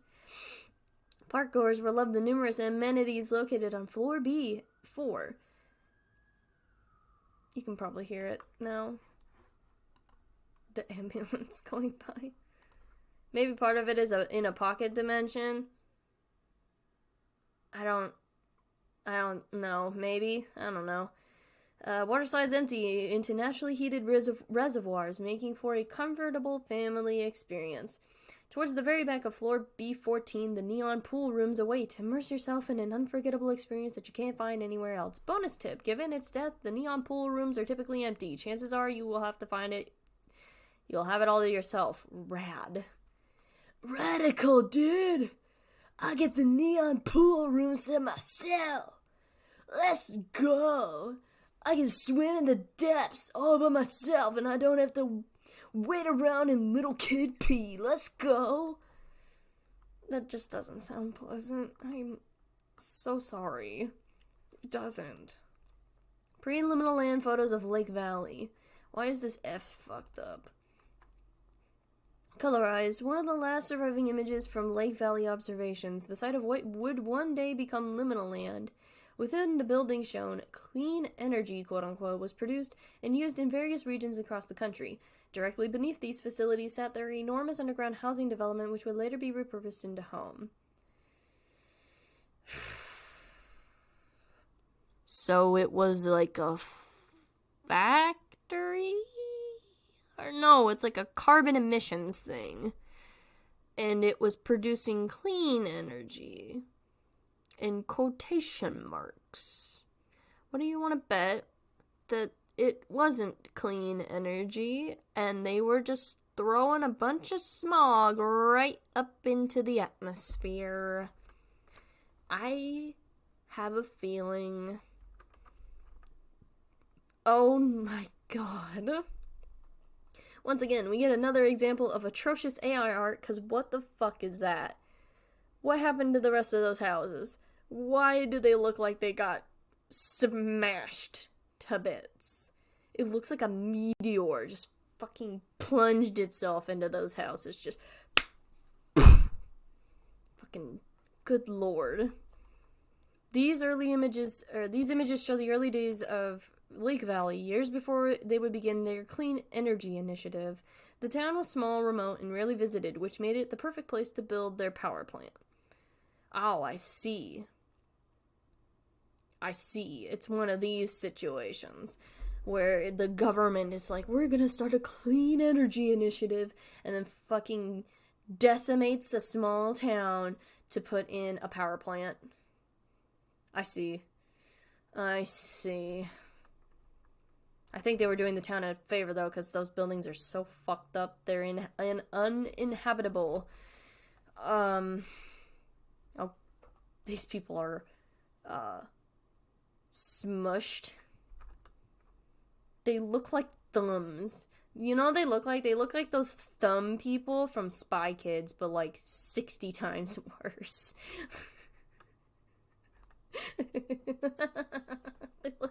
They look a little bit like those thumb kids or thumb people from Spy Kids. Oh my god. Recovered photos from inside Lake Valley observations. The site was once home to an estimated 7,000 employees at its peak, though very few photographs remain. I wonder why. What if I started playing the Curb Your Enthusiasm theme in the background? I feel like it would be fitting. I don't know why. Not the thumb people. I'm sorry, they do. They look like the thumb people. Spy Kids 1 and 2 are cinematic masterpieces. I don't remember anything from either Spy Kids movie. I watched them when I was really young, so I don't remember a thing. A photograph taken from one of the washrooms in the underground portion of the energy facility. The white tiled walls would serve as inspiration for the decor of Subliminal Land. In some instances, the tile did not need to be replaced.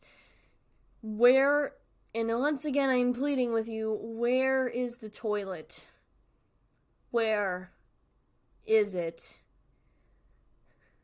The floor looks like it was painted on with oil paints. The walls have sharp edges to them as though they are made of glass. I feel like I'm gonna die if I set one foot in this room from just the sheer amount of structural and non-structural integrity that is going on here. What the fuck is this? The only known image taken of the hub, the main energy sector of Lake Valley observations.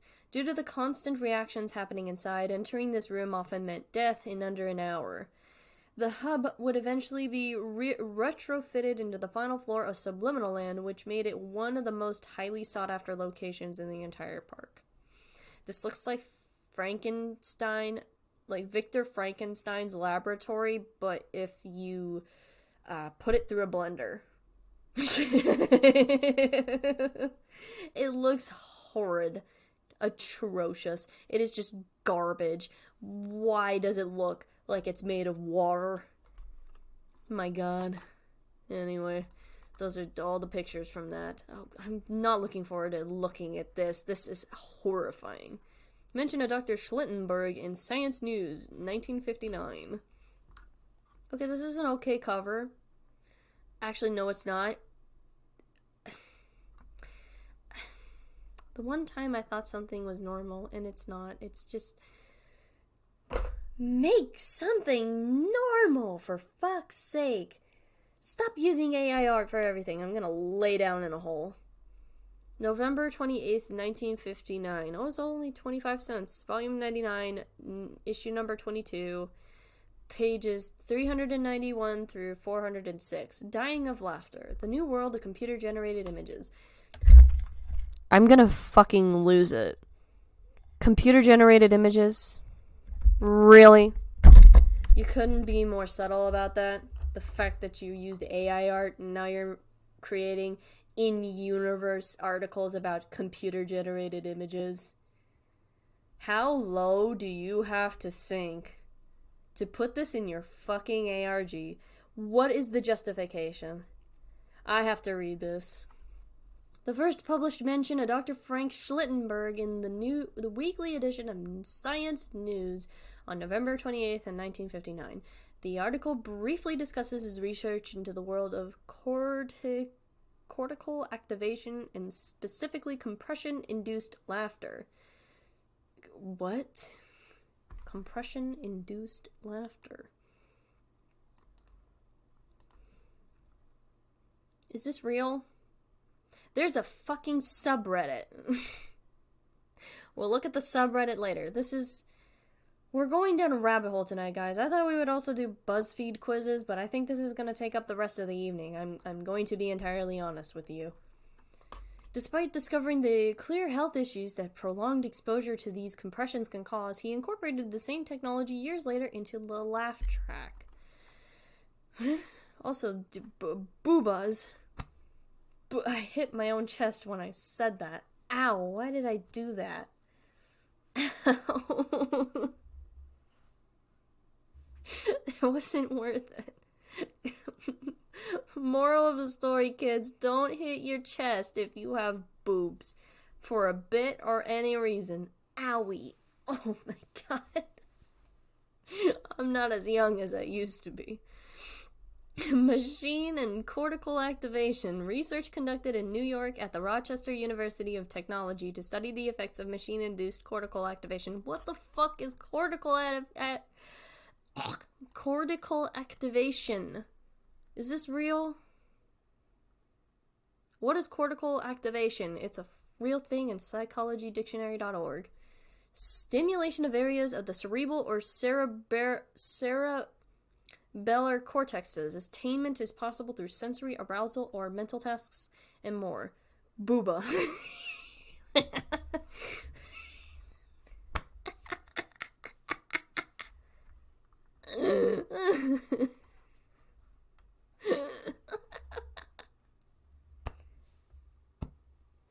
That was a funny thing to see when I was reading activation of cortex, I think. Oh, okay, that makes sense. The group concerned with data collection difficulties at large. The group concerned with providing a database for this summer's interdisciplinary study of amusement park technology, or SAPE.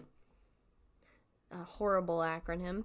At the Rochester Institute of Technology faced several difficulties, says Dr. Frank Schlittenberg. I want to stop saying that name. I was right. You were right. You're smarter than me, Star. You did it. You got it. Hell yeah. Let's see. Where was I? Chief Engineering Chairman. One approach to measuring the effects of mechanical-induced cortical activation was inducing chest compression via an overhanging chest mount resting on the shoulders of willing participants. Okay, on intervals of 60 seconds, the restraints would compress, causing uncontrollable laughter in the subject. So you're fucking pushing down on someone, and then, like, they start laughing. What? Huh? I've never heard of that happening before. I know this is probably made up, but, like, I am, in, like, thinking of a real-world equivalent, I can't think of something real like that happening.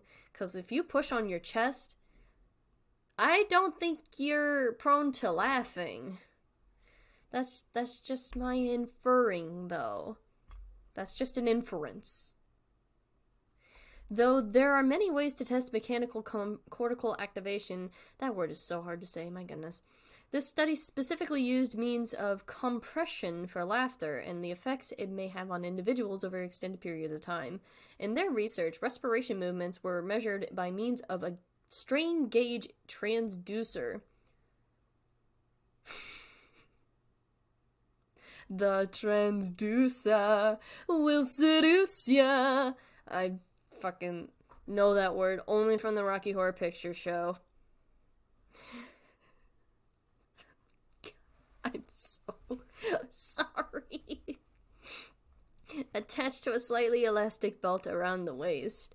The risk of harmful pressure in the trunk cavity during expression was the sole focus in their research to distinguish whether this type of induced expression could be viable and safe to emulate in commercial products. I think you're more inclined to breathe deeper breaths, but that just might just be me. Yeah, if your chest is getting pushed down upon, you are more prone to wanting to get more air because that is called suffocation. Suffocation. Also, transducer, yes.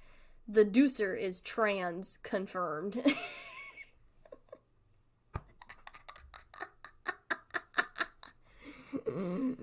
Data results. Effects on man. Results from 2 studies of biological consequences of laughter are reported. A proposed inhibitory brain mechanism was tested in Study 1. It aims to protect against trunk compression that can cause health hazards during vigorous laughter. Compression may be maximal during moderate durations and, for protective reasons, moderate in enduring vigorous laughs. I feel like I'm reading a fucking article for class. I'm not having a fun time. 25 university students volunteered to have their chests compressed at random intervals. Laughter responses, or LR, and the superimposed responses, I guess, were operationally assessed by mercury-filled strain gauges strapped around the trunk. On average, the participants experienced brief moments of euphoria. I thought that was a show from HBO. I'm kidding. It is a joke. I'm so sorry. in the test's initial phases. In later phases, participants began to feel feelings of fear, anxiety, and panic. I wonder why. In the final phase of testing, every participant reported feeling intense stomach pain and severe mind fog. I wonder why. Ultrasounds later revealed damage to the diaphragm of 3 of the participants, including 1 total rupture. I wonder why. This is so stupid. Highly significant linear relations were calculated between the number of laughs and post-exposure cortical activation due to high activation after frequent laughter. Also, this is just a nitpick here, but they are using the same word in the same sentence twice. Like activation due to high activation. Space it out. Put it in a different sentence, or use a different word, I beg of you. I have done this in the past, granted, I am guilty of doing this, but, like, I'm going to shake you. Do you not know how to write a paper? My God. The results of this study, from this study, support the hypothesis that mechanically induced cortical activation is possible and can be replicated to induce emotions. I don't like that result. The results of this study also support the hypothesis that prolonged exposure to mechanically induced cortical activation can result in negative effects. How did you not infer this before? Before even testing it, like, the effects are, like, right there. Because you're like, oh, let us compress a human chest and see what happens. Breaks 3 ribs and kills 4 people in the process. Good fucking God. It result in negative effects on the human mind and body, and that the effects pose an increased risk of harm to the vital organs in the trunk cavity. Given this, the implementation of induced laughter in commercial uncontrolled products is not recommended until these effects are better understood. It is not currently known if any riders ever experienced damage to their bodies or minds while riding the laugh track. So, it was implemented in... Where is the laugh track? Hold on. Because that was this fucking thing. The happiest ride on earth. What was this thing fucking doing? Like, smacking them in the chest until they started giggling? Did they gas them with, like, laugh gas? Wait, hold on. There was an episode of Code Lyoko, which was, like, my favorite show growing up, where the main antagonist, Xana, like, invaded the school and turned itself into laugh gas. And if you inhaled it, you would laugh yourself to death because there was no way to reverse it. So you would literally laugh so hard you couldn't breathe, and then you would die on the spot. Or at least pass out, because it was a kid's show. But, like, it was horrifying. That's granted, this was a different experiment that they were testing the effects of how to get people to laugh, but, like, I imagine that their testing might have killed a bunch of people. Also, that image is gonna get seared into my mind. Oh my God, it's horrifying. What the hell? Is this woman unhinging her jaw? Cameras on the laugh track captured giggling passengers upon the esteemed ride's reopening in the summer of 1988. The ride had been suspended earlier that year and covered with massive tarps in an attempt to hide it from the public eye. The official reason given for its closure was severe mechanical issues. That sounds horrifying. Code Lyoko was a very horrifying show. Like, they showed that show off in, like, the early 2000s, and my young, impressionable brain was traumatized. To be fair, the scariest thing I grew up with was Courage the Cowardly Dog. I also grew up watching Courage the Cowardly Dog. That show scared me shitless. Return the Slab? Yeah. Tiny me couldn't watch that episode because I was horrified that that guy was going to come and kill me. Granted, also, everything else about that show was horrifying. Also, I can recite the entirety of the Courage the Cowardly Dog opening. Start to finish. I'm gonna prove it. We interrupt this program to bring you Courage the Cowardly Dog Show, starring Courage the Cowardly Dog. Abandoned as a pup, he was found by Muriel, who hails from the middle of nowhere, with her husband, Eustace Bagg. And then Eustace goes, yeah! But creepy stuff happens in nowhere. It's up to Courage to save his new home. The TV clicks off. Stupid dog, you made me look bad. Puts on the mask. Booga, booga, booga, booga, booga. And then Courage screams. And that's the intro. I've been able to recite it from start to finish for years. It is like my most favorite thing ever. I loved Courage the Cowardly Dog. I still think about it all the time. Like, the one episode that I remember, we'll get to this in a second. The one episode that I remember, was, I think it was the one about this rat tries to sell this vacuum to them, and it wasn't working out well, so Courage went to try to return it. I don't remember much about the episode, but I do remember they end up getting in a chase through a cave that has a river through it, and there's this haunting opera song going on, like, in the background as they're going through, and there's no other sound, it's just the music, until eventually they reach a waterfall, and he moves out of the way to let the rat fall down the waterfall, and then the sound comes back when he falls to the bottom. That is the one, episode, or part of the episode, I remember from Courage the Cowardly Dog, because I was so enraptured by this haunting, opera singer in the background. I was just like, whoa. One of the most memorable episodes was the one with the cat. Oh, you mean, Cats? Because Cats has been in, a good chunk of Courage episodes. Unless you're talking about the fox that looks like a cat. Or unless you're talking about Kitty and Bunny. There's a lot of episodes of Courage that has cats in them.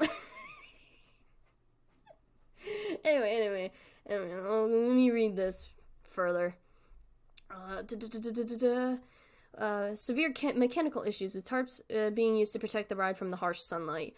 Many have gone on to reject these explanations, with some going so far as to claim that the ride was closed due to an accident and potentially even total derailment. Though, to this point, little evidence exists to back these rumors. The fox. There we go. I got it. See, I have a weirdly good memory about Courage the Cowardly Dog because I watched so much of it when I was little. I remember almost all of the villains and what they look like. He was like a hotel manager. That's Cats. That's the cat. Fox is not the hotel manager. He was just some guy with sunglasses that came in occasionally. I think one of his first ones was, there was a cliff in the episode, and he chased Courage around, I think. Anyway, the ride continued to operate that summer, much to the enjoyment of parkgoers, and remained operational until Liminal Land's eventual closure the following year. Okay, let's get out of here, because that fucking image was horrifying. Ugh, goodness me. So we have a company letter. Memorandum? The sound in Block C. Also, I got a notification on my phone. Let me check it real quickly, because this stream is a disaster, but, I am having a good time. I hope you guys are having a good time, too, you know? I hope you guys are having a good time. Oh, somebody messaged me.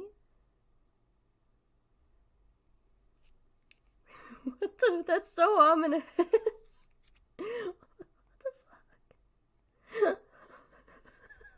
Somebody, Evil Green Lantern, somebody messaged me. I made a side blog on Tumblr for my hyperfixation on Ghost, and I made, an introductory post for myself on there. Somebody replied to it and wrote the most ominous thing ever. They just wrote, "Hello, welcome, we will all have fun." And I'm like, I am yipping. That's great. I'm glad you guys are having fun. I'm having fun even if I'm not really into this all the way, but I'm having a blast. So, let's read this memorandum, shall we? The Sound and Sea Block. April 21st, 1984. Jason Franklin, Maintenance Team Lead, Caron Corporation. David, I'm having trouble figuring out how to approach Dr. S about this. Oh, fuck me. We're already going in with an abbreviation for a name. Ugh. But this is getting seriously out of hand. We cannot keep guys on payroll for longer than a few weeks before they walk off. I'm not sure if it's a pay discrepancy or what, but this is seriously beginning to affect our bottom line. Home is a fucking mess. It's becoming a colossal shithole ever since Dr. S decided to sell units for permanent stays. All this man cares about is money, money, money. Fucking capitalism, baby. That's how that works. And residents don't care. They sit in their rooms, living like shit. Their trash is everywhere, and it stinks. I'm not surprised, because you put their housing unit underground. What did you expect? How am I supposed to hire any decent talent if their first day on the job is cleaning up the mess the last team abandoned? We either need to shut off sections of home or figure out some way to get more people in here fast. I can't keep pulling these overnights alone. Not like this. It's messing with me bad.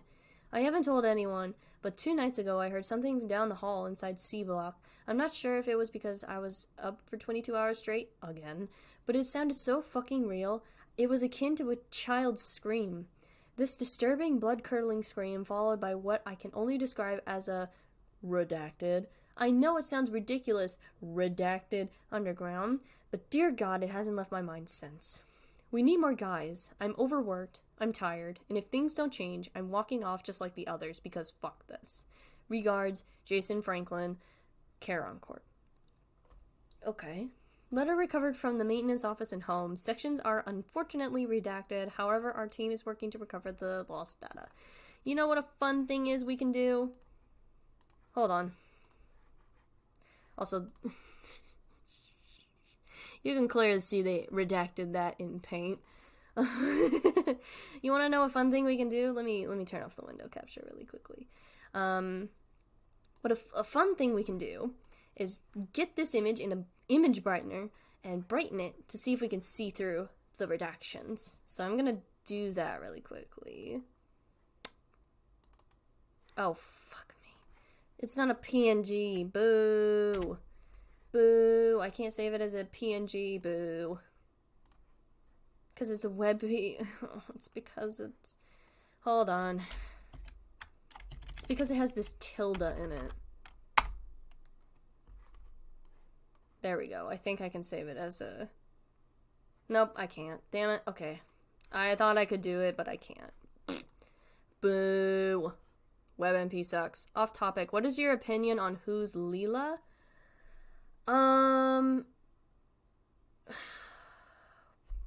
It's that one game, isn't it? Hold on.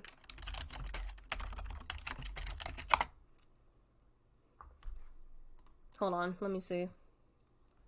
Oh, it's this game?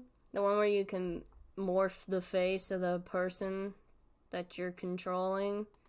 WebP, gross. Yeah, I know. I think it's okay. I know that this game has a lot of depth to it. It's also kind of presented in this old Game Boy fashion, which I find very unique, but, like, I don't know. I never got too into it. I watched Manly play it once, I think, but, like, I don't remember anything about it. It seems alright. It seems okay. Okay, so we have a company training tape. Visitor satisfaction. Recovered tape from the main office in Liminal Land. We're working to uncover the others as this seems to be part of a collection. Okay, so before we get into the video, we're gonna take a teensy-weensy little break because my throat is killing me a little bit from talking so much because I have said this before, I don't talk a lot in my everyday life. I tend to talk a lot for streams, but not constantly. So my throat tends to get messed up very easily, which is why I clear my throat a lot. So I'm gonna really quickly go get a cough drop and also go use the restroom really quickly. But when we come back, we're gonna watch this company training tape. Training tape, pog you. Yes, we'll watch this in a second. I will be right back. So hang in there, gang. I'll be right back.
Hello, gamers. I'm back.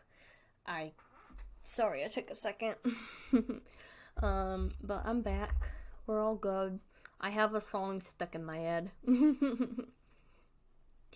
That's okay.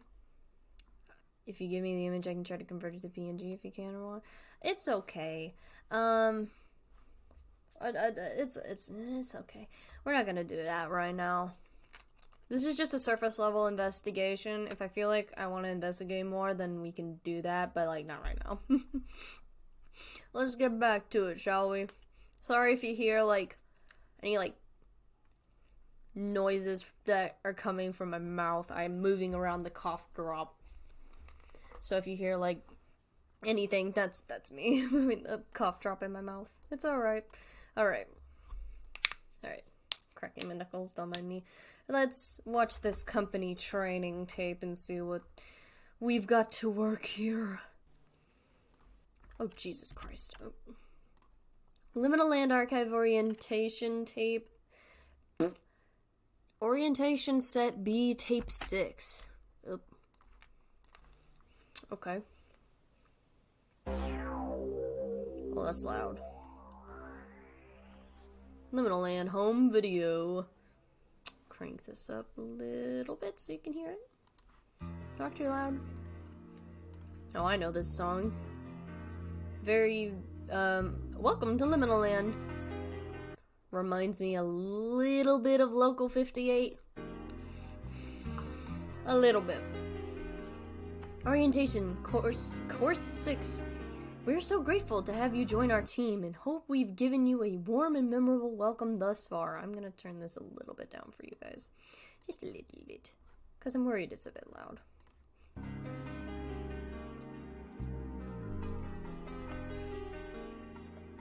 As you've seen, we pride ourselves in ensuring that each visitor's experience is nothing short of positive. Okay. In this tape, we hope to teach you how to spot dissatisfied visitors. It's red on top of red. That doesn't look nice. But okay. Example. Looks like a... Oh. That's a dissatisfied customer. This is the person. Yep, that's the guy. If you see him, shoot him on sight. I'm kidding. I'm kidding. God, what is up with me today? Goodness. Also, that just looked like a hamster wheel. You try. Like, the rest of that looked like a hamster wheel. Look at the photo. Jesus Christ. Whoa. Is this like a school hallway or something? What are those on the walls? And is that kid in the front wearing a clown nose? I'm squinting because I don't want to full screen this. It looks like he's wearing a clown nose, kind of. You see it? Kind of looks like it. I don't like it. Which one? You've highlighted 4 people. This is the person. Which one? Look at the photo.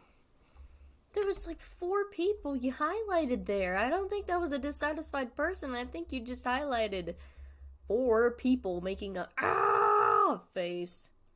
This looks horrifying. Yeah, it is. Because, these aren't human beings. It's like this person doesn't exist.org or .com or whatever. You know, that website that auto-generates realistic-ish looking people? It's like that. But, like, 10 times worse. Granted, this person doesn't exist also sucks because it is AI generated, but, like, yeah. This is just this, but worse. Also, this kid is the same size as these slides. I don't like that. Also, look at the photo. I know that text-to-speech. It sounds exactly like, Dial from Yaoi the Fanime, but slowed down a little bit. That kid is not dissatisfied. This is the person. That kid is just... Look at the photo. Oh my god, what happened to Grandma? Why is she clutching, like, 3 clothing hangers? Grandma, are you alright, Grandma? Grandma, are you okay? Do you need to sit down, Grandma? Are you alright there, ma'am? Do you need to sit down for a while? Do you need some water? I heard that website uses pictures of real people and they're not often not altered enough to be someone that doesn't exist. I had a feeling something was up with that website because I was like, that looks so realistic. There's no way they just made that up. So, that makes a lot of sense, actually. No, not Grandma. Oh, no. Look at the photo. Okay, so it's a lot of kids look like they're riding invisible broomsticks. One kid's doing the whip, I think. That one kid behind everyone, his mouth is very not... Oh my god. These are not... This is awful. This doesn't scare me. This just makes me laugh because of how god-awful it is. I'm not unnerved. Oh, of course the one with the mouth that's not... The weird mouth. Look at the photo. Okay.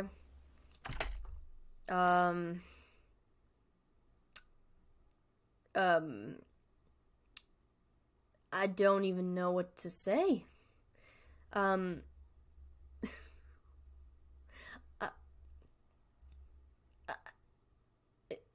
These look like mannequins.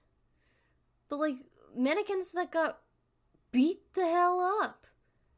And they're missing fingers. There's additional fingers. One kid's arm is just missing or behind his head. I can't tell. What the fuck? I can't... Oh. Okay. We're done identifying, I guess. The park is a lie. Okay. What is going on? This is the person. What? Circle.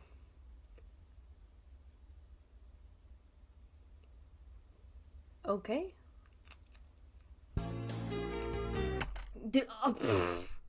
Just got immediately hit with the cheery music. Why do they bend like that? Because they're made of... You know those, like, fuzzy tube things? The bendy, like, the fuzzy bendy things that you would play with as the fuzzy pipe cleaners that you would play with as a kid? They're made out of that material. If you encountered a dissatisfied visitor, be sure to make their day by suggesting additional park activities. I don't like that the make their day is highlighted in mustard yellow.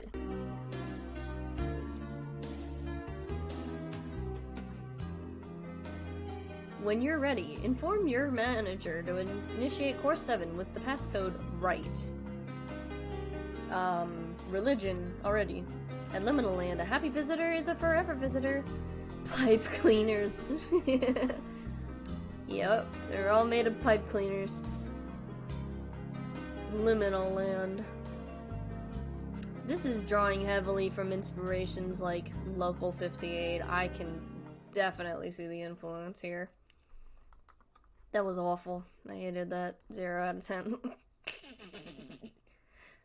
Also, okay. Promotional material. Home. 1 out of 2. At Liminal Land, you'll feel right at home. This was probably ripped straight from a housing catalog. How can I tell? It doesn't look fucked up at all. This looks like something that was taken out of a Sears catalog and then just put a different coat of paint on top of it. The holistic and opportune mutual experience emulates the feel of suburban life away from home, so you can enjoy your time away while your kids enjoy theirs. A full-page advertisement celebrating a facility called Home. While little is known about what went on inside, rumor has it that it was Liminal Land's take on a quote-unquote reality-bending underground suburbia. Urban legend aside, though, it was more than likely a clever accommodation to get families to stay at the park longer than they otherwise would. Well, I mean, you had permanent residents that would stay there, so I wonder how much rent was to pay for a home like that. Probably an arm and a leg. Also, this dream. This was made with an AI art generator. Whereas the other one was ripped from a Sears catalog, this was ripped from the bottom of a garbage can. The holistic and opportune mutual experience emulates the feel of suburban life away from home, all contained within a state-of-the-art, complex underground. Reality or not, you won't tell the difference. I think I can. Thank you very much. A full-page advertisement celebrating a facility called Home. While little is known about what went on inside... Okay, that's just the same fucking thing, okay. You know what else this is reminiscent of a little bit? Is, oh fuck, what was that one? The Mystery Flesh Pit. Any of y'all familiar with the Mystery Flesh Pit? Yeah, this feels like this is trying to be the Mystery Flesh Pit, but the Mystery Flesh Pit was, like, way better in its execution, because they actually made everything. They didn't auto-generate anything with the fucking AI art generator. They handmade all the pamphlets, all the directories, all the advertisements, the videos, everything was handmade. With graphical art design, and it looked stunning. There was an advertisement for a Coca-Cola tie-in that they did that looked so real, I wanted it. It genuinely was so incredibly enticing. And the Mystery Flesh Pit, though it had such complicated vocabulary at times and, long-winded explanations for things with words and terminology I wasn't familiar with, I was still enthralled because of the expansiveness of the universe that it created and the allure of it with its designs. Like, hold on.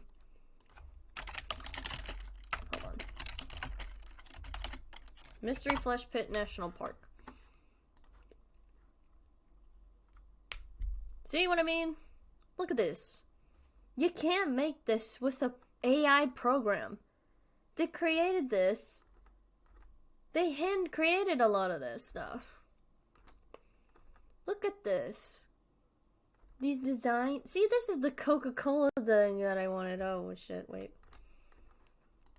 The Coke. See this Coke advertisement? I wanted it. I wanted it. Because I like the design and how they created it. It just looks... my consumerist brain went, yes. I want this. Because it looks good. And these designs are so incredible. Look at this. Major parasitic fauna of the Permian Basin superorganism. These were hand created. I'm pretty sure. I could be wrong. But look. They're so detailed and horrifying. Like an actual diagram of, like, insects you would see if this thing were real. It's interesting, and it draws you in with all these notes, these images, these documents, and all of them are really good looking. And then you look at something like this, and your brain is just going to mush because it's doesn't feel authentic enough. And I think that's what I'm missing here, is the authenticity. It feels like they slapped this whole thing together in a weekend. Granted, it might have taken a bit longer with the videos, but it feels like they didn't put enough passion into it. You can write an assload of lore for something. Years worth of backstory, of characters, of build-up. But if you don't put your everything into it, it's not going to come across as this is a passion project, as this is something you care about. It's going to come across as lazy and half-assed. Because anybody can put a fucking prompt into an AI art generator and get whatever the fuck half of this stuff is in like 2 seconds. So this just feels so ingenuine to me.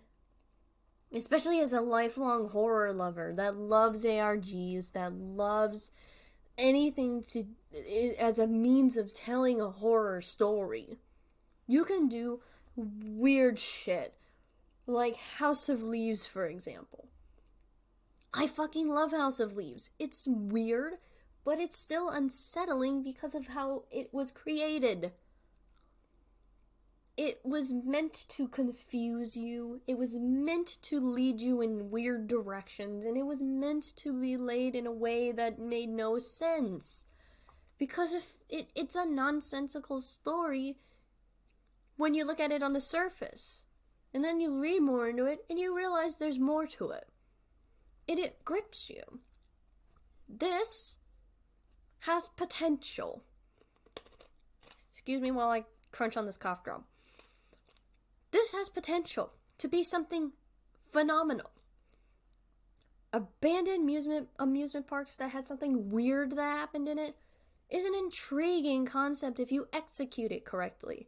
And I have a feeling that they worked really hard on this with all of the lore, all these documents, all of this backstory, and this buildup of something that happened in May of 1989. But I'm not feeling the genuineness of it because of this AI-generated art. It looks sloppy. It looks dull. It looks like, as I said earlier, fucking mashed potatoes. I can't... It just makes me feel fucking upset more than anything. Like, show me you care about this project. Show me you care about it by creating these images and not inserting a prompt into a fucking website. For the love of all things holy, that is all I ask. I'm sorry I just went on a tirade there, but I'm just... In the era of AI art emerging, be the person that sticks out from the crowd. Don't fall into that. Don't fall into the crowd of people who make things with stolen art. Make something yourself. Or if you can't do it, commission somebody else to do it. There are thousands of people out there that could be commissioned to create these beautiful pamphlets, these horrifying images. You know, there's thousands of people out there, right? Just waiting to be commissioned. And yet your laziness is leading you to go to these fucking websites to get what you want because you don't want to spend at least $100-something on a person making it for you. Like, it's absurd. I have a lot of respect for the Nexpo. I don't know so much about Nick Crowley because I don't watch his content much, but Nexpo I have had a great respect for because I've watched him for such a long time. This doesn't feel like something that Nexpo would put out into the world. This feels lazy. This feels ingenuine. He can spout about it all he wants and says that it is something that he worked on with such intense passion, but it will not come across in execution because of these fucking images that you've created. Created, quote unquote. Anyway, sorry. That's... fuck AI art. That's the bottom line here. Fuck AI art. Make your own art. Do it because AI art is... what is the word I'm looking for? Inhumane. is one of the words I'm looking for. Anyway, let's watch this LVV Channel 5 1988 missing persons video. Archived anthem and sign off of LVVT Channel 5 in Lake Valley, New Mexico. Contrary to the small population size of Lake Valley, the high number of missing persons cases is likely attributed to the numerous incidents that took place within nearby liminal land park. Alright, let's watch this. Sorry, I just went on like a TED Talk. I'm so passionate about horror. It's one of the things that I latch on to the most because there are so many things you can express within horror. So many ideas, so many things, just concepts in general. Like, you look at someone like Jordan Peele, and you see through his horror movies like Get Out, Us, Nope, all the concepts that he brings to the table that you can see in them. And it's gorgeous and well done and executed well. Society should respect artists more. Highly agree. Because, especially horror artists, like, we deserve to be respected more for what we do. We should not be replaced by a fucking machine. That is absolutely horrific to think about. That a machine is more valuable than a human person creating art with their hands. Ugh. Fucking, ugh. I could go on forever. Our national anthem. I could go on forever about that, sorry, but I won't. Because we got the rest. Our national anthem. We got the rest of this to watch. Anyway, this is the sign-off. Oh my god, it's America. This is a real thing that news channels would do. Or like television stations. They had a sign-off, which they would play the national anthem and then go off air.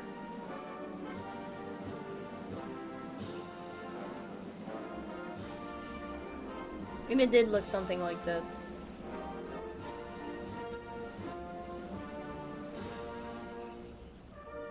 You guys feel the nationalism at all?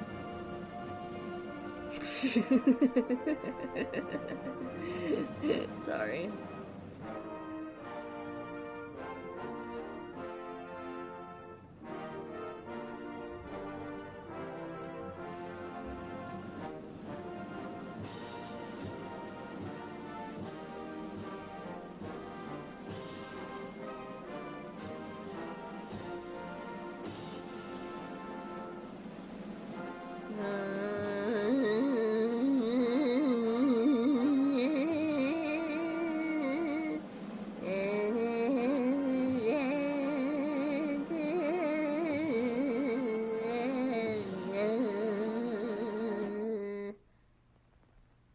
What does it look like Buckingham Palace?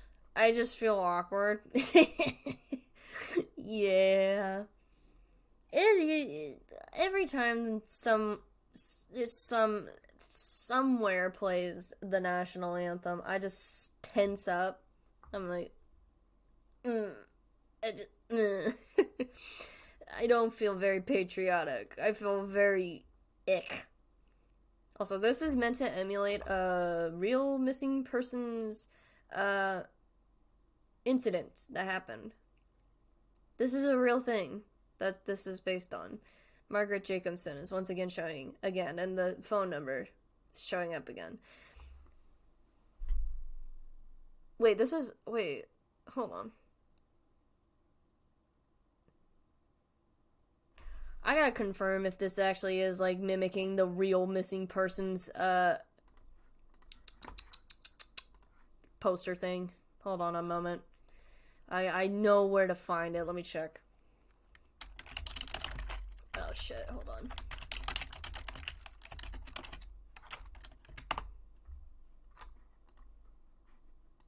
Hold on. Hold everything. America's theme song is boring. Any theme song is boring. You know, any national anthem. It's so boring. Yeah, it is a real thing. Fucking, look at this. So this is from Blame It on Jorge's video. Talking about stuff. That theme song, yeah. This is from Blame It on Jorge's video. Talking about a couple of different incidents. This is a real missing person that went missing. I don't remember what year it was, but this displayed at the end of a sign-off for a network. This is the recreation they did for Liminal Land. Unfucking canny. They look the exact same, minus some colorations and text choices, font choices here, but fucking the same. I don't like that. I don't know how to feel about that, actually. Because this is a real person that went missing. This is a real, like, young woman that went missing. And still hasn't been found to this day.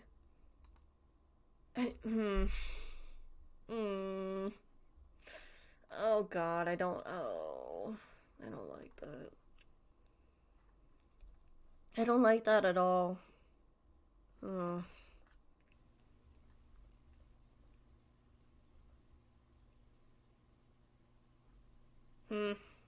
So Margaret Jacobson went missing. Frank Strother went missing. Whoever the fuck Frank Strother is. Oh, were these the people that went missing from Liminal Land? Angie Munoz. That's AIR right there. I can tell. Most of these are anyway. Munoz. Angie Munoz. Sherry Travis. Okay. Keep cracking my knuckles. I'm sorry about that. Mark Ordonez. These are a lot of young children going missing. I don't like that. Herman Reed. Okay. Not all the people that went missing were children, thankfully, but also, oh, geez. Roger Elliott. Oh, God.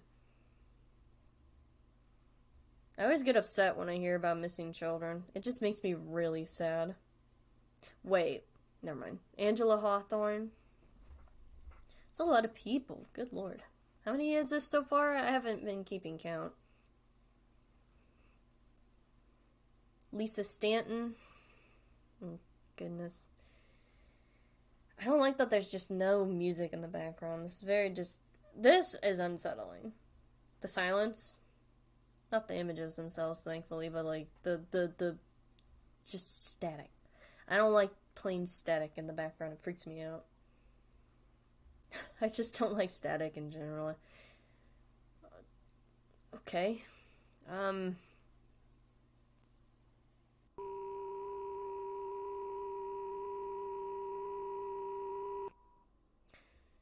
Cool. We got the color bar at the end there. Sure. How much more? There's so much shit, dude. Oh my god. We're gonna be here for a century. Circa 1973 Lake Valley observations. You know, I wasn't this excited. And now I'm looking through this and I'm just, like, dreading it. Oh my god. Every single day I sit here. Every single day I regret my choices. You know, let's just keep continuing on. Recovered image potentially awaiting confirmation from the site of what once was the home of Lake Valley observations. This photograph was likely taken by staff members of Caron surveying the land for purchase before its eventual renovation into subliminal land. Okay. This just looks like partial the interior of Alcatraz a little bit. So, sure. Okay. Whatever you say. Also, who was drawing S's on this? We'll look at that in a second. Promotional material. Paradise Playrooms. Lose yourself in a new paradise. Endless play awaits for children. Oh, we got another misspell. Chidlren. Oh boy. Endless play awaits for children, young and old, at Paradise Playrooms. Found in remaining company files, this poster once promoted the highly ambitious Paradise Playrooms, which served as the park's alternative to daycare. Early reviews suggested that the attraction lived up to its name, with children joyfully spending hours lost in the maze of never-ending fun. There's that thing with mazes again. Oh my god. There's a clown in one of these. I don't like that. Oh my god. Margaret J. missing. Lake Valley Police. Somebody was drawing a bunch of S's on here. Someone was practicing their S's. You remember drawing S's at all? I remember kids my age when we were in elementary school were obsessed with the S. And they would put the S in every single fucking thing they could. Like, they'd etch it into the desks, or they'd put it in library books, or sometimes when we had access to the chalk on the blacktop, they would take the chalk and draw the S's, and then go as far as to put it on the walls with the chalk as well. Wasn't the playgrounds are a lie said once, or am I tripping? It said the park is a lie in the one video, the what was it, the company video? The company training video, I think. So, close. Special bullet in. Lake Valley Police Department, Lake Valley, New Mexico. Missing person, foul play suspected. Reward $8,000. That is a lot of money. For information leading to the discovery of the current location of Mrs. Jacobson, $15,000. For information leading to the arrest and conviction of the persons responsible, or persons responsible for the disappearance of Mrs. Jacobson. Jacobson Margaret S., female, 39, 5'3", 125 pounds, brown hair, brown eyes, fair complexion, date missing the 25th of January, 1988. Okay, so she went missing a year before the park fell apart. I see. But what is her importance in all of this? Why should I care about... Why should I care about this woman? Last seen in Liminal Land, 600 County Road B005, Lake Valley, New Mexico. So she was at, like, Liminal Land Park. Was she a resident? Did she live in there? I don't know. I don't know her relation. I don't care. There's not enough... Excuse me. There's not enough...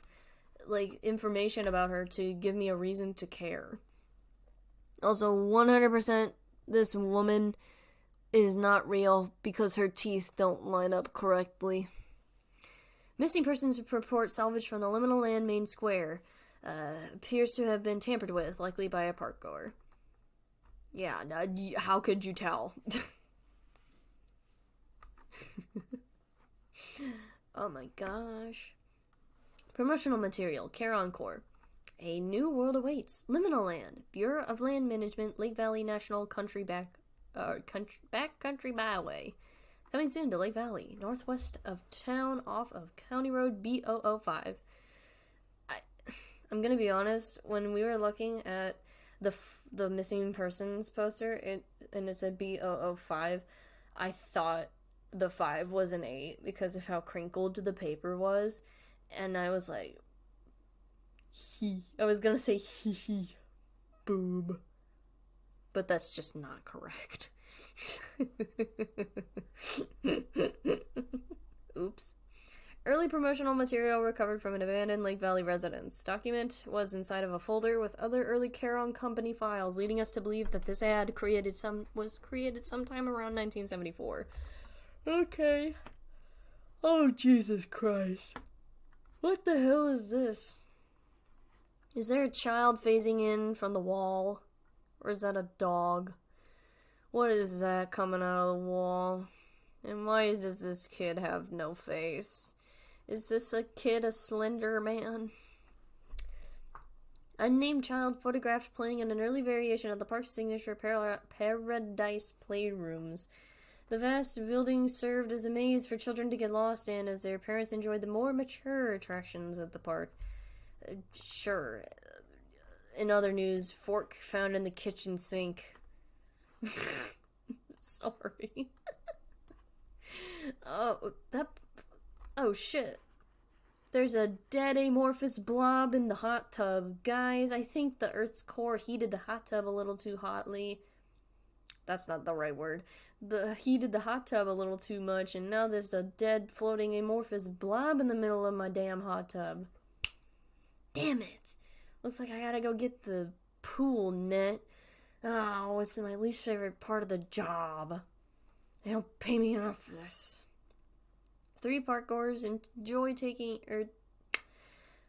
let me try that sentence again. 3 parkgoers taking a break from the expansive network of pools within Subliminal Land. They appear to be somewhere around floor B27, although nobody really knows for sure.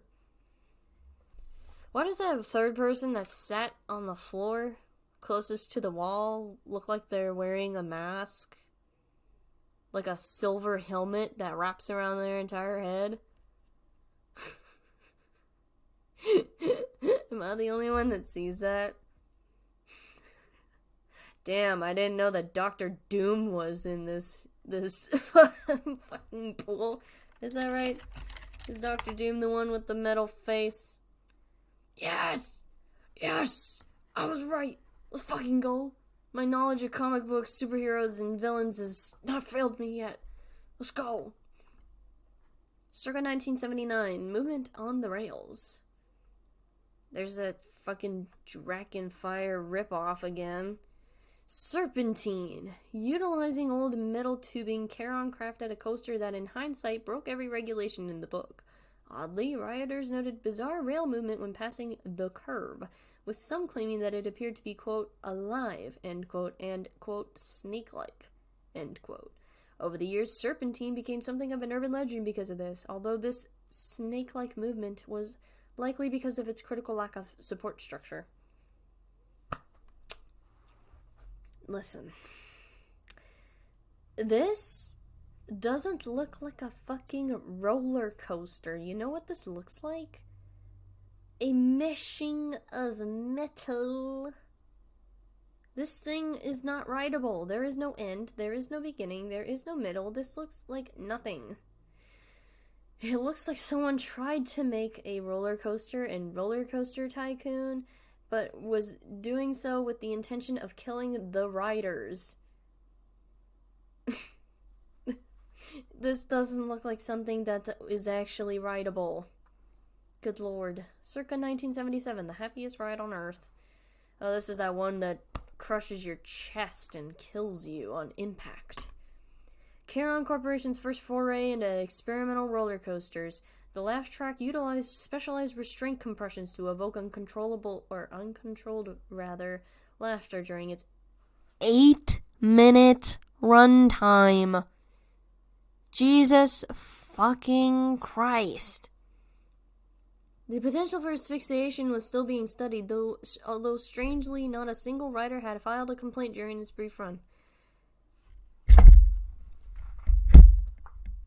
8 minutes. That is enough time to kill you. Right? That is enough time to kill you. And or make you permanently disabled. That's enough to put you in a wheelchair for life. If you run out of oxygen. I'm calling bullshit that not a single rider complained, once. I'm calling bullshit. There's no fucking way. There's absolutely no fucking way. Oh my god. I'm not even gonna look at the gallery because I just know.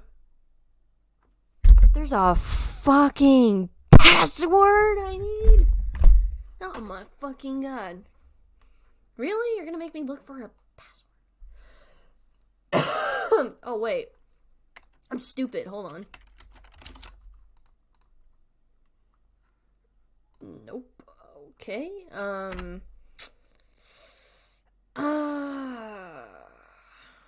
thought that would work. Maybe it's cap sensitive? Nope. Okay. I tried to put right from that one video. Why is it requiring me to put in a password for looking up how the park died? Where would there even be a password? Where could I find a password? I'm gonna keep looking around,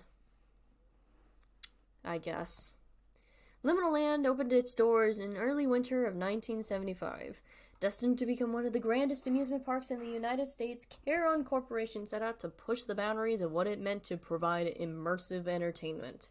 To this day, it's unclear how exactly Liminal Land garnered such a passionate, sizable audience so quickly, as the town of Lake Valley has historically had a relatively small population. Regardless, ticket sales exploded from day one, much to the credit of large families who flew in from all over the world to experience Caron's experimental vision. From the beginning, Liminal Land was always embedded with one mission: to dethrone Disneyland as the go-to destination for thrill seekers of all ages. Coasters that evoked emotion, a multi-tiered water park, and a massive underground suburbia that were among the experiences being tested while the park was open. And to this day, debates are plentiful on whether Caron actually achieved their goal of industry dominance. Who opens their amusement park in the fucking winter? Typically, when you create an amusement park, you open in the summer when there is more customers to advertise to. Because summer break is the most opportune time where you would advertise for your amusement park, because families want to go to amusement parks during the summer. And plus, most amusement parks aren't open in the winter, so that's bizarre. But I digress. It's rumored that Disneyland was relatively empty throughout the 1980s. However, Disney loyalists will consistently deny that. No matter which way you look at it, though, the impact of Liminal Land's existence was always clear, and at least for a brief while, it appeared the park wasn't going anywhere. Now you're just boasting, my friend. We are lying.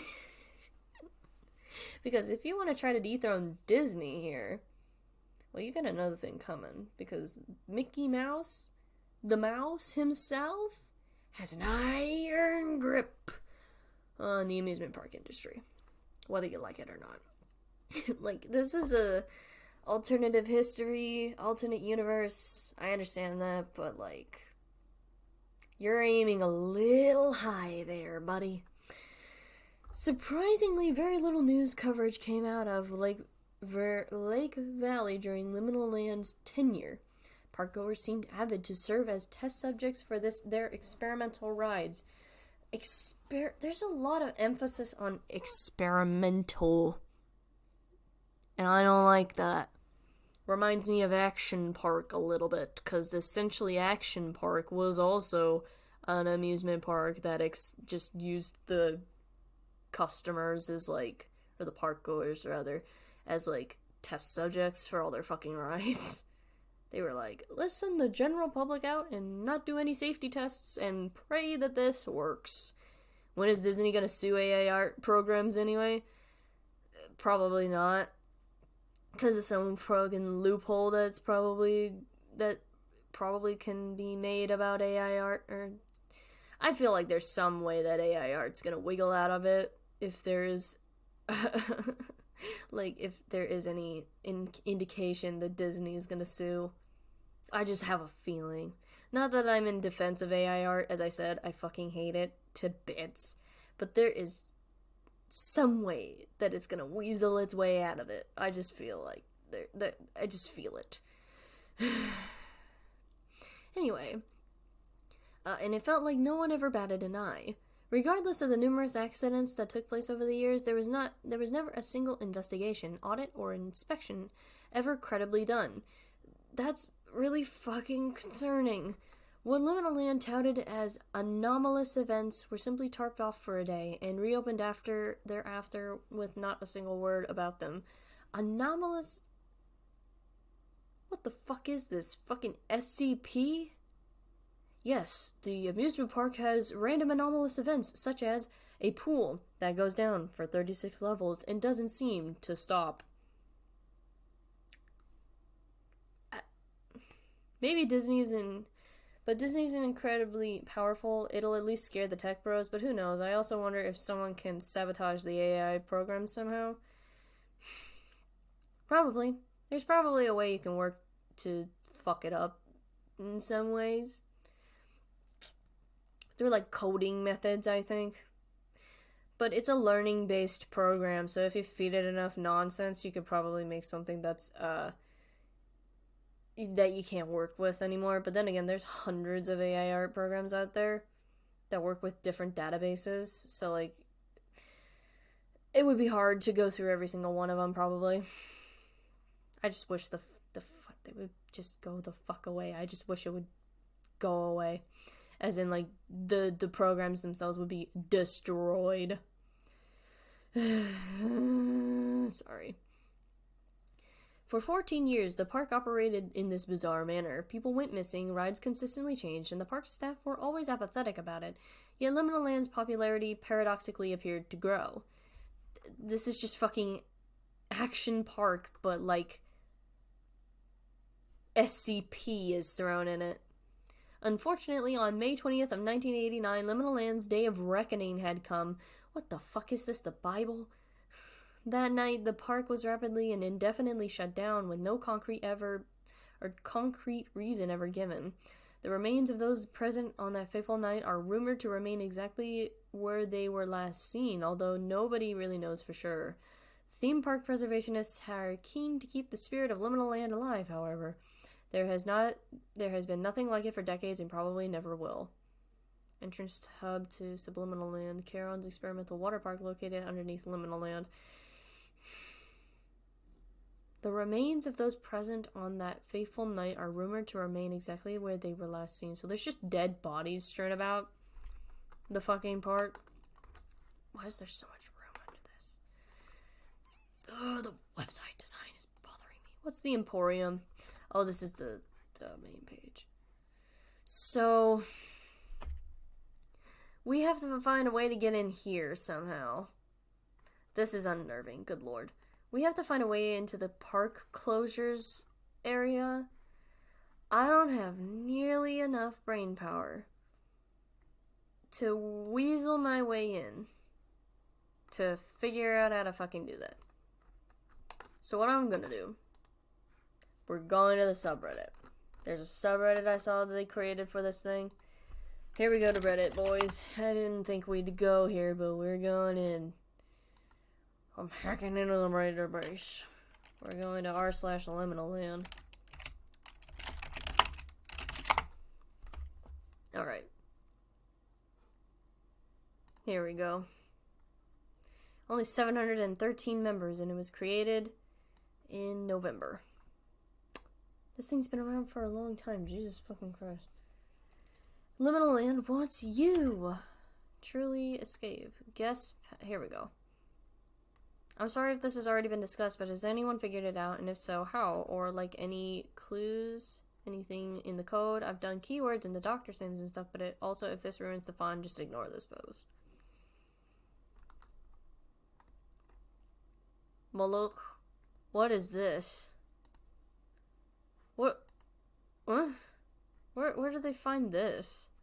I used Google Images to see if the image found with rite of passage led to anything. It did. Oh, is that the password? Hold on. Hold on. I'm a fucking genius. Let's go. I cracked the case. So this is apparently...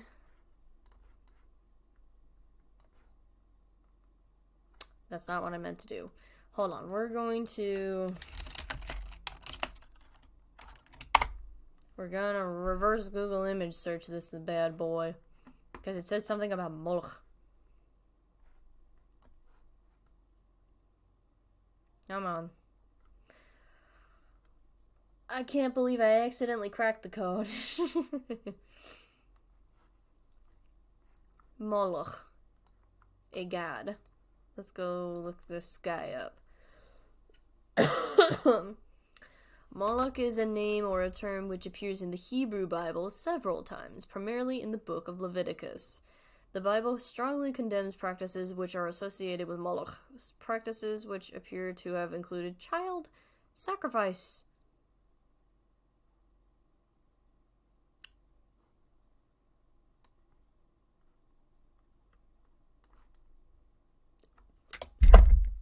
Child sacrifice.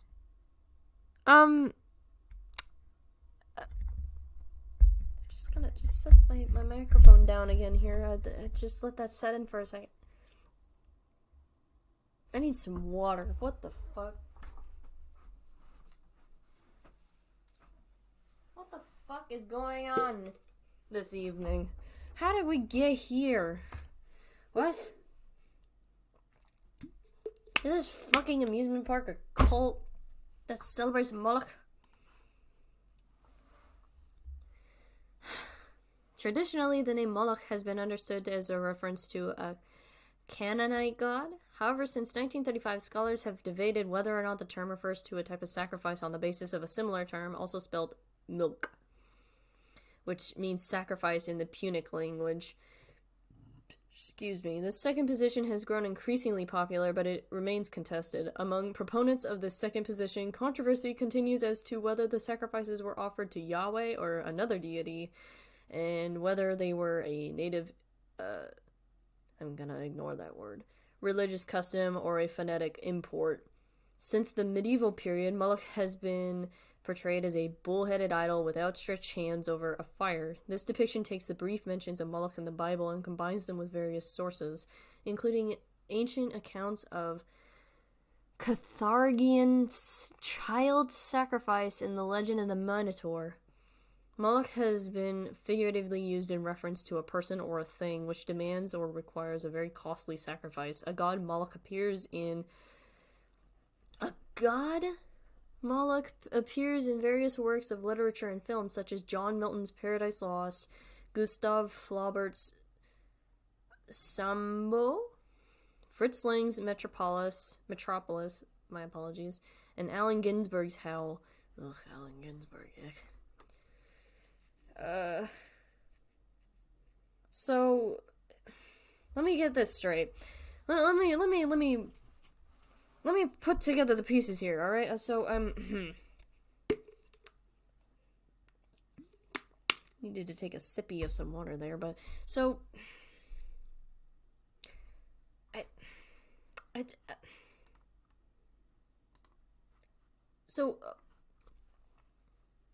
from this website, we've somehow gone from an amusement park that mysteriously left everybody gone and disappeared to child sacrificing and a god with a bull head. What the fuck?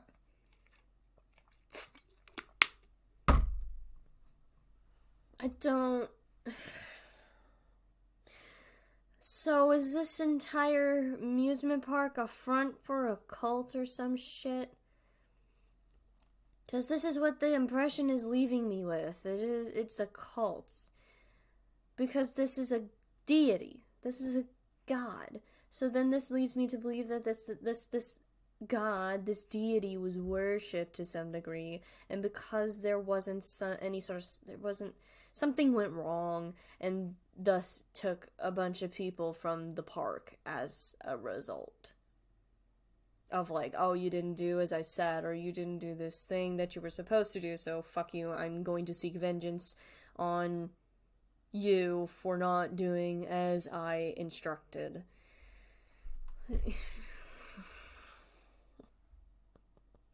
Oh, okay. Let's read more about Moloch, shall we? Moloch has a... Oh, there's the rite of passage shit that we saw before.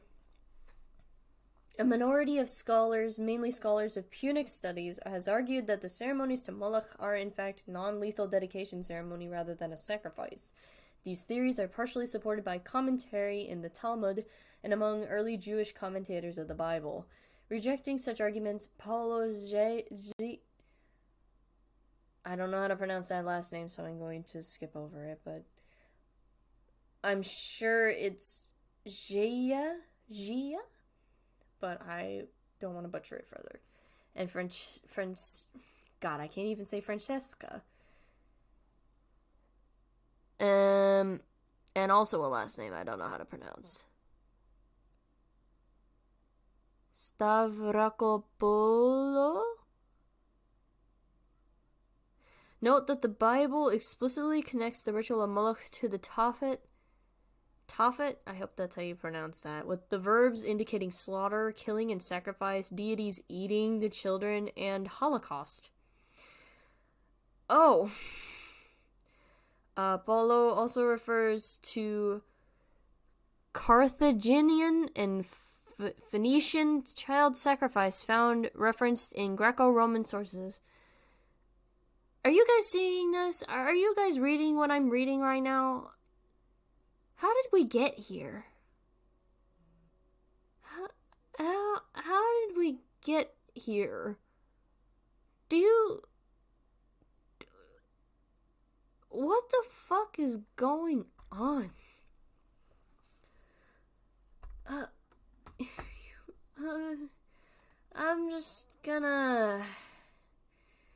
I'm gonna close this as well in case there's something inappropriate. Is there anything else in this portion of the website? Is there anything else? This is just called Moloch.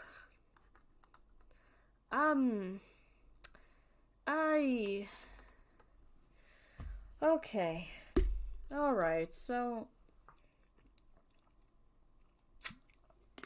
what did we learn today, kids? Don't go to liminal land or else you'll get fucked over by people who worship child sacrifices. And you know what? That ties into the preview video. The ad that Nexpo put in the very beginning of his latest video. Because the lady said, where are my fucking kids? Alright. Lovely. I don't like there's a lot of fucking space. There's just so much wasted space. Oh my god, you could have designed your website a little bit better so there wasn't a lot of space. So, you know what we gotta do now, guys? You know what we gotta do now? We gotta submit a thing to these guys. So they want an account, a recollection of a prior visit to Liminal Land. So, what shall we input? What is it we're thinking we should make an account for? Because of all the knowledge that we have gathered from our time looking through this website, what is it we should spin a tale about? What shall we spin a story about? Let's see. I think we should lean towards not mentioning Moloch, because I feel like that would not be a good thing to put up front, because I don't know what response we would get if we bring up Moloch. Because we'll either get nothing, or we'll get something, but not what we intend to get. What is it we want to do to suck information out? Because that should be the intent with us in putting in an inquiry, or like a recollection of a prior visit. I'm trying to think while I'm talking, so don't mind me. So...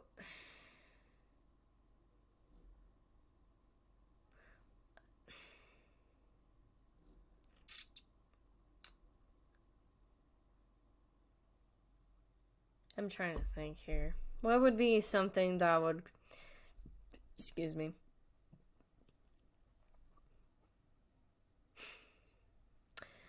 I could say... I could use my sister. My sister's old enough to have probably experienced liminal land if she were in this situation.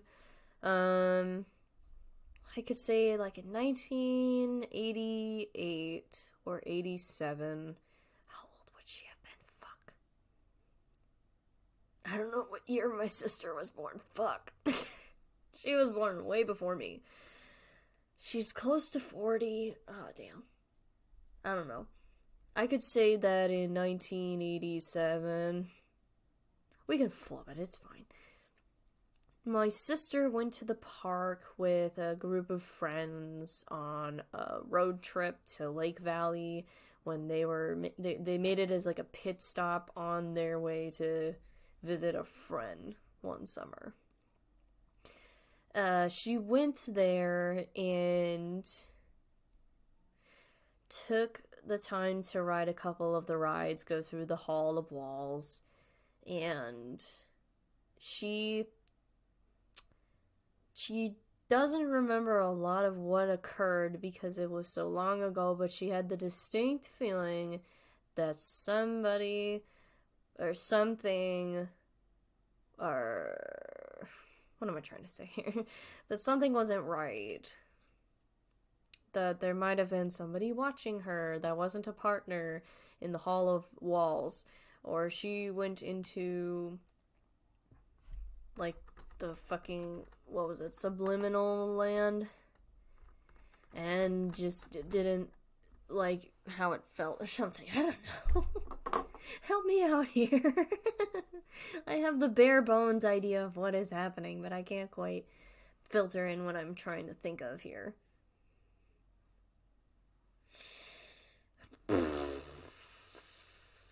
Like, she just didn't feel like something was right, and she tried to urge her friends to leave, but they wouldn't because they were having too much fun.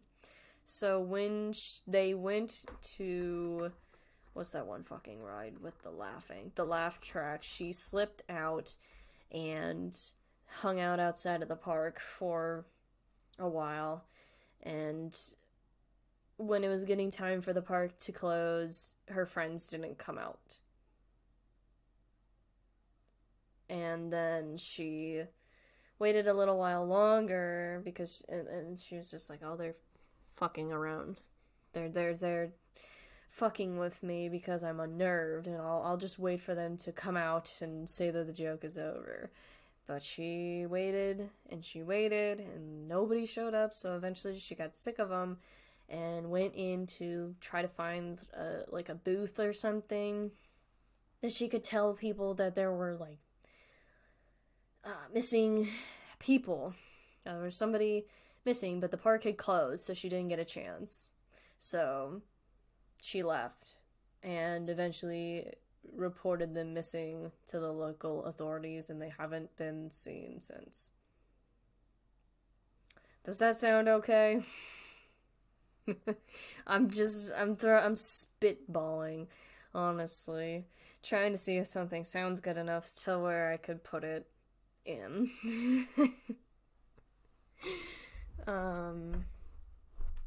We'll look it over. I'm gonna write it down. Well, actually, let's change it from 1987 to 1988, because that's around the same year that Margaret whatever her name was. Margaret, what's her face? What the fuck was her name? What is your name, madame? Margaret Jacobson went missing. Alright. The year 1988. My sister... We're gonna make up a name for my sister, because we're not actually gonna use her real name. What is a good makeup... Well, Stacy. Went to... Shit. Visit... Liminal... And... Did I spell liminal wrong? No, I did not. Stop telling me I spelt it wrong. Fucking autocorrect. Liminal land with a few of her friends. on their way to visit another friend who lived nearby. It was just for the day, so they bought a pass and decided to go on as many of the rides as they possibly could. This is a little silly that I'm talking as I'm writing this out, but this is how I work through stuff.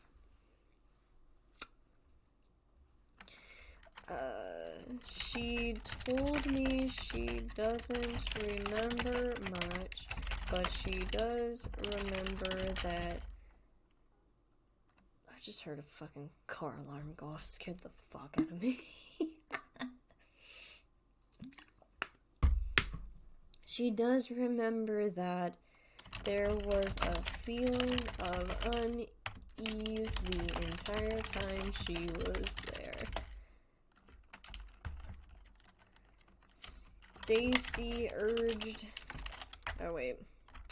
She told me she urged her friends to hurry up and so they could leave sooner and head to their friend, who was probably still waiting on them.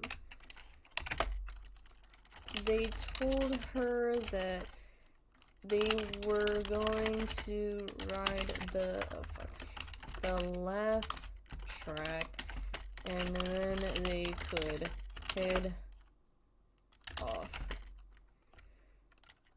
Not wanting to stay there any longer, she went outside the park and decided to wait for them out there. Several hours passed and they still... Oh shit. Still... Oh fucking hell. Long nails make it hard to type on a keyboard, I swear to God. And they still hadn't shown up.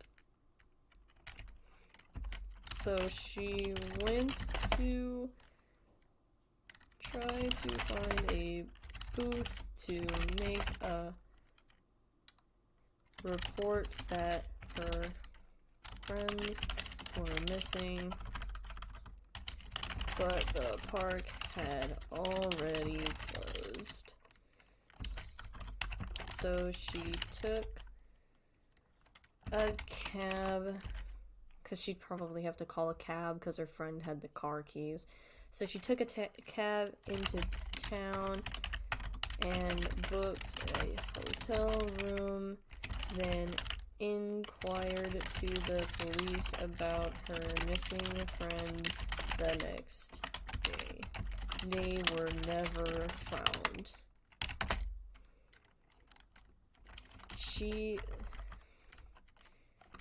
I was gonna add something more. Should I include the names of the two that went missing? They went missing around the same time as that Margaret Jacobson woman.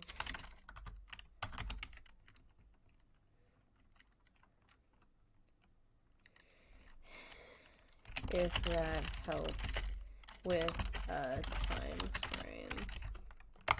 Thank you for your time.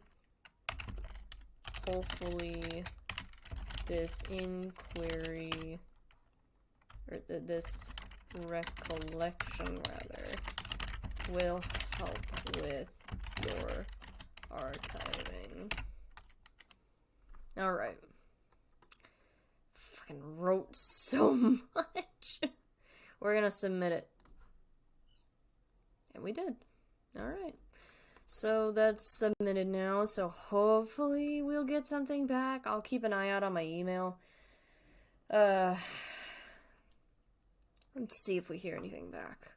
So that's Liminal Land, everyone. My dog is squeaking his new toy. It's bothering the hell out of me. Alright. My god. Anyway, so that's Liminal Land. So overall, as a concept, I think that this needs to be workshopped a little bit more. Like, there's intrigue. There's a lot of intrigue when it comes to this, because I find the concept very interesting of like an amusement park where some an event of sorts occurred where a lot of people went missing and they haven't been seen since. However, of course, I've said it throughout the stream, I'm not a fan of the fact that they've lazily put together a bunch of images using AI art generators, and it just makes the overall appearance of the rest of the site as compared to the homepage or the Emporium look lazy.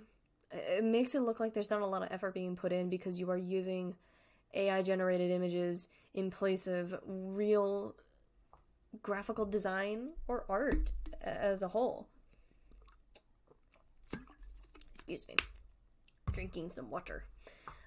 It just doesn't feel genuine. Like I feel like there is a lot of work that's going behind this, granted, but it doesn't come across in the layout. It doesn't come across in the images that you are using.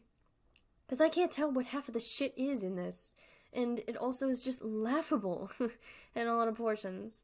Like with doors with 2 doorknobs, a sink that has no knobs, a wall that is made of curtains. It's laughable. It's embarrassing. Like, there's no justification for using AI art, because it's not art. It's lazy.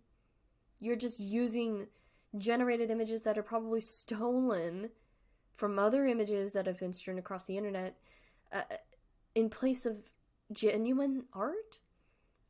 Like, and this is like a genuine, this is me, Quartz, speaking to Nexpo and Nick Crowley. If they ever glance at this stream, which I doubt because this is a 3-hour-long stream. Good lord, I'm so sorry.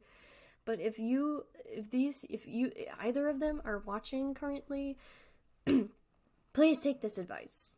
All right, take this advice from an artist to content creators.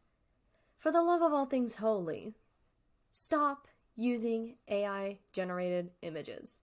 They use art that is stolen from hardworking artists like myself and several other people, and use it and then mold it into something that it isn't, and then say it was created handmade when it was not. It's stolen. And I guarantee you that half of these images that you have put on your website are stolen real world photos that have been mushed like mashed potatoes and created to make it seem original when it is not. There's no fucking way this is original. None. I'm sorry. So, like, if you want to make your horror project more effective, then you have to put in the effort into the images. Because AI art, to me and several other people, that's not genuine art. It is not, and it never will be. And it is not unnerving, it is not terrifying, it is not coming across in the way that you want it to come across. You guys are horror creators. You should know what the standard is for horror and what unnerves people, what makes people intrigued, what makes people want to consume and grasp and interact with your work. And that is something that is genuine and handmade. Like, you see the works of so many horror artists, so many horror creators, like Alex Kister, who created the Mandela catalog. Yes, in the beginning he used a lot of images that he edited together, but the further on he went, the more he realized that, oh, I need to make this myself. I need to work with what I have and make it to how I want it to, so I gotta put in the work and do this myself. Like fucking Trevor Henderson with Siren Head. He draws this stuff. He puts in hours and hours of work to create these horrifically gorgeous images that freak the fuck out of people. That's nightmare material. It's effective. Why? Because it's genuine art that comes from a person's brain, not a fucking computer. Machines are not replacements for real human work. So, from me to you, go hire some fucking artists, commission them, and get them to do these images for you. I guarantee you it'll be 10 times more effective than whatever the fuck you got going on. Like, I mean this from the bottom of my heart. Because I want this to succeed. I want this to see, like, the level of audience that the Mandela Catalog and the Walton Files and so many other amazing horror series has. I want it to succeed. This isn't me saying that this should get taken down. This is me saying, like, there needs some tweaking to be done. Some major overhauls to be made. Because at the end of the day, this is a cool concept. It's interesting. I want to know what the fuck is going on with this Moloch figure that wants child sacrifices. Excuse me. But I'm not going to continue onward with this if all I'm given is a plate of plain mashed potatoes that's supposed to... What is the analogy I'm looking for here? A plate of mashed potatoes that's supposed to be a replacement for, like, a steak. Because they're not comparable. Excuse me, golly, I got so passionate there. I'm fucking dying again. So, yeah, this was a disappointment, honestly. Like I said, there's room for improvement. There's a lot that could be fixed here. There's a lot that could be changed around, that could be edited, that could be more refined. But I don't know if they're going to take the time and effort to fix this, if they're going to put in the time to make things look nice, to get a real person to make their images for them. But I don't know. I'm out of words now. I'm tired. I don't want to keep looking at this or else I'm gonna get mad, so I'm gonna put this away. Beep. Goodbye, webpage. I hardly knew thee. So let's restore the chat. And let's, well, I said we were gonna do BuzzFeed quizzes, but, yeah, I lied. So we're gonna end stream because it's late, I'm tired, and this was just a monumental, colossal, disappointment, personally. Just from the bottom of my heart, I am so sad. Like, I hope that if any of those two catch wind of this and watch all the way through, they take my criticisms to heart and they make necessary changes. Because as I said, and I will keep saying this, AI art is not art. You cannot replace a human being with a machine. And horror art should not go obsolete to machinery. Horror art is something that is personal. Horror art is something that comes from the depths of our own inner machinations. It comes from our minds. It comes from the fears that we have about the world. It's where a lot of horror media began, was through our fears of the unknown. And we are still using that as a basis for horror even to this day. But also adding in things like social commentary and talking about certain things. Once again, I'm bringing Jordan Peele, who through his films, brought in a lot of conversations about racism toward black people, and made commentaries on, like, horror films and how they tended to kill off the black characters first by, in his film Us, killing the white family first instead, flipping the trope on its head. He made a lot of commentary, especially even in Nope, because I recently watched Nope and it was really fucking good. We talked about spectacle, how we shouldn't abolish spectacle completely, but just get rid of spectacle that tends to lean toward human suffering. Like, horror can make good commentary about things and make for good scares and engaging with the audience about certain issues. This shit, however, I don't know. I don't know how to feel about it. So I'm gonna think about it. I'm gonna think about it for the night, and maybe I'll come up with something in the morning and post about it in the community tab. We'll see. But for now, thank you so much for coming out to stream. It means a lot. I'm so sorry I hadn't streamed for a little while. Like I said, it's been a little all over the place lately with my coursework, and there's been a lot that's been demanded of me through my classes. Ooh, senior year, rough time. But I appreciate you guys coming out tonight. It's been a lot of fun. I had a lot of laughs. There was some analysis in there, but not a lot. There wasn't a lot to work with anyway. So, thank you guys so much for watching. Make sure you go get something to eat if you haven't eaten yet. Make sure you go get something to drink if you haven't drinking anything yet. Make sure to go take a shower if you haven't showered yet. If you haven't done your homework or studied for that test coming up, you go do that. Because it's better to do it late than never. Excuse me, golly, I'm so sorry. If you haven't pet your pet tonight, go pet your pet. The little guy wants a pet. Go give him some love. Make sure you brush your teeth, brush your hair, do what you need to do to take care of yourself. Just know that I love you and I care about you, and there are people in your life that love and care about you as well. My dog also agrees by squeaking his toy in the background. This is where I would normally recommend, like, a YouTuber or anything to you guys, but I don't have anybody to recommend because I haven't really been watching any YouTubers as of late. I've been, just not doing that. So you go watch whoever you want to watch. Go watch someone that makes you happy.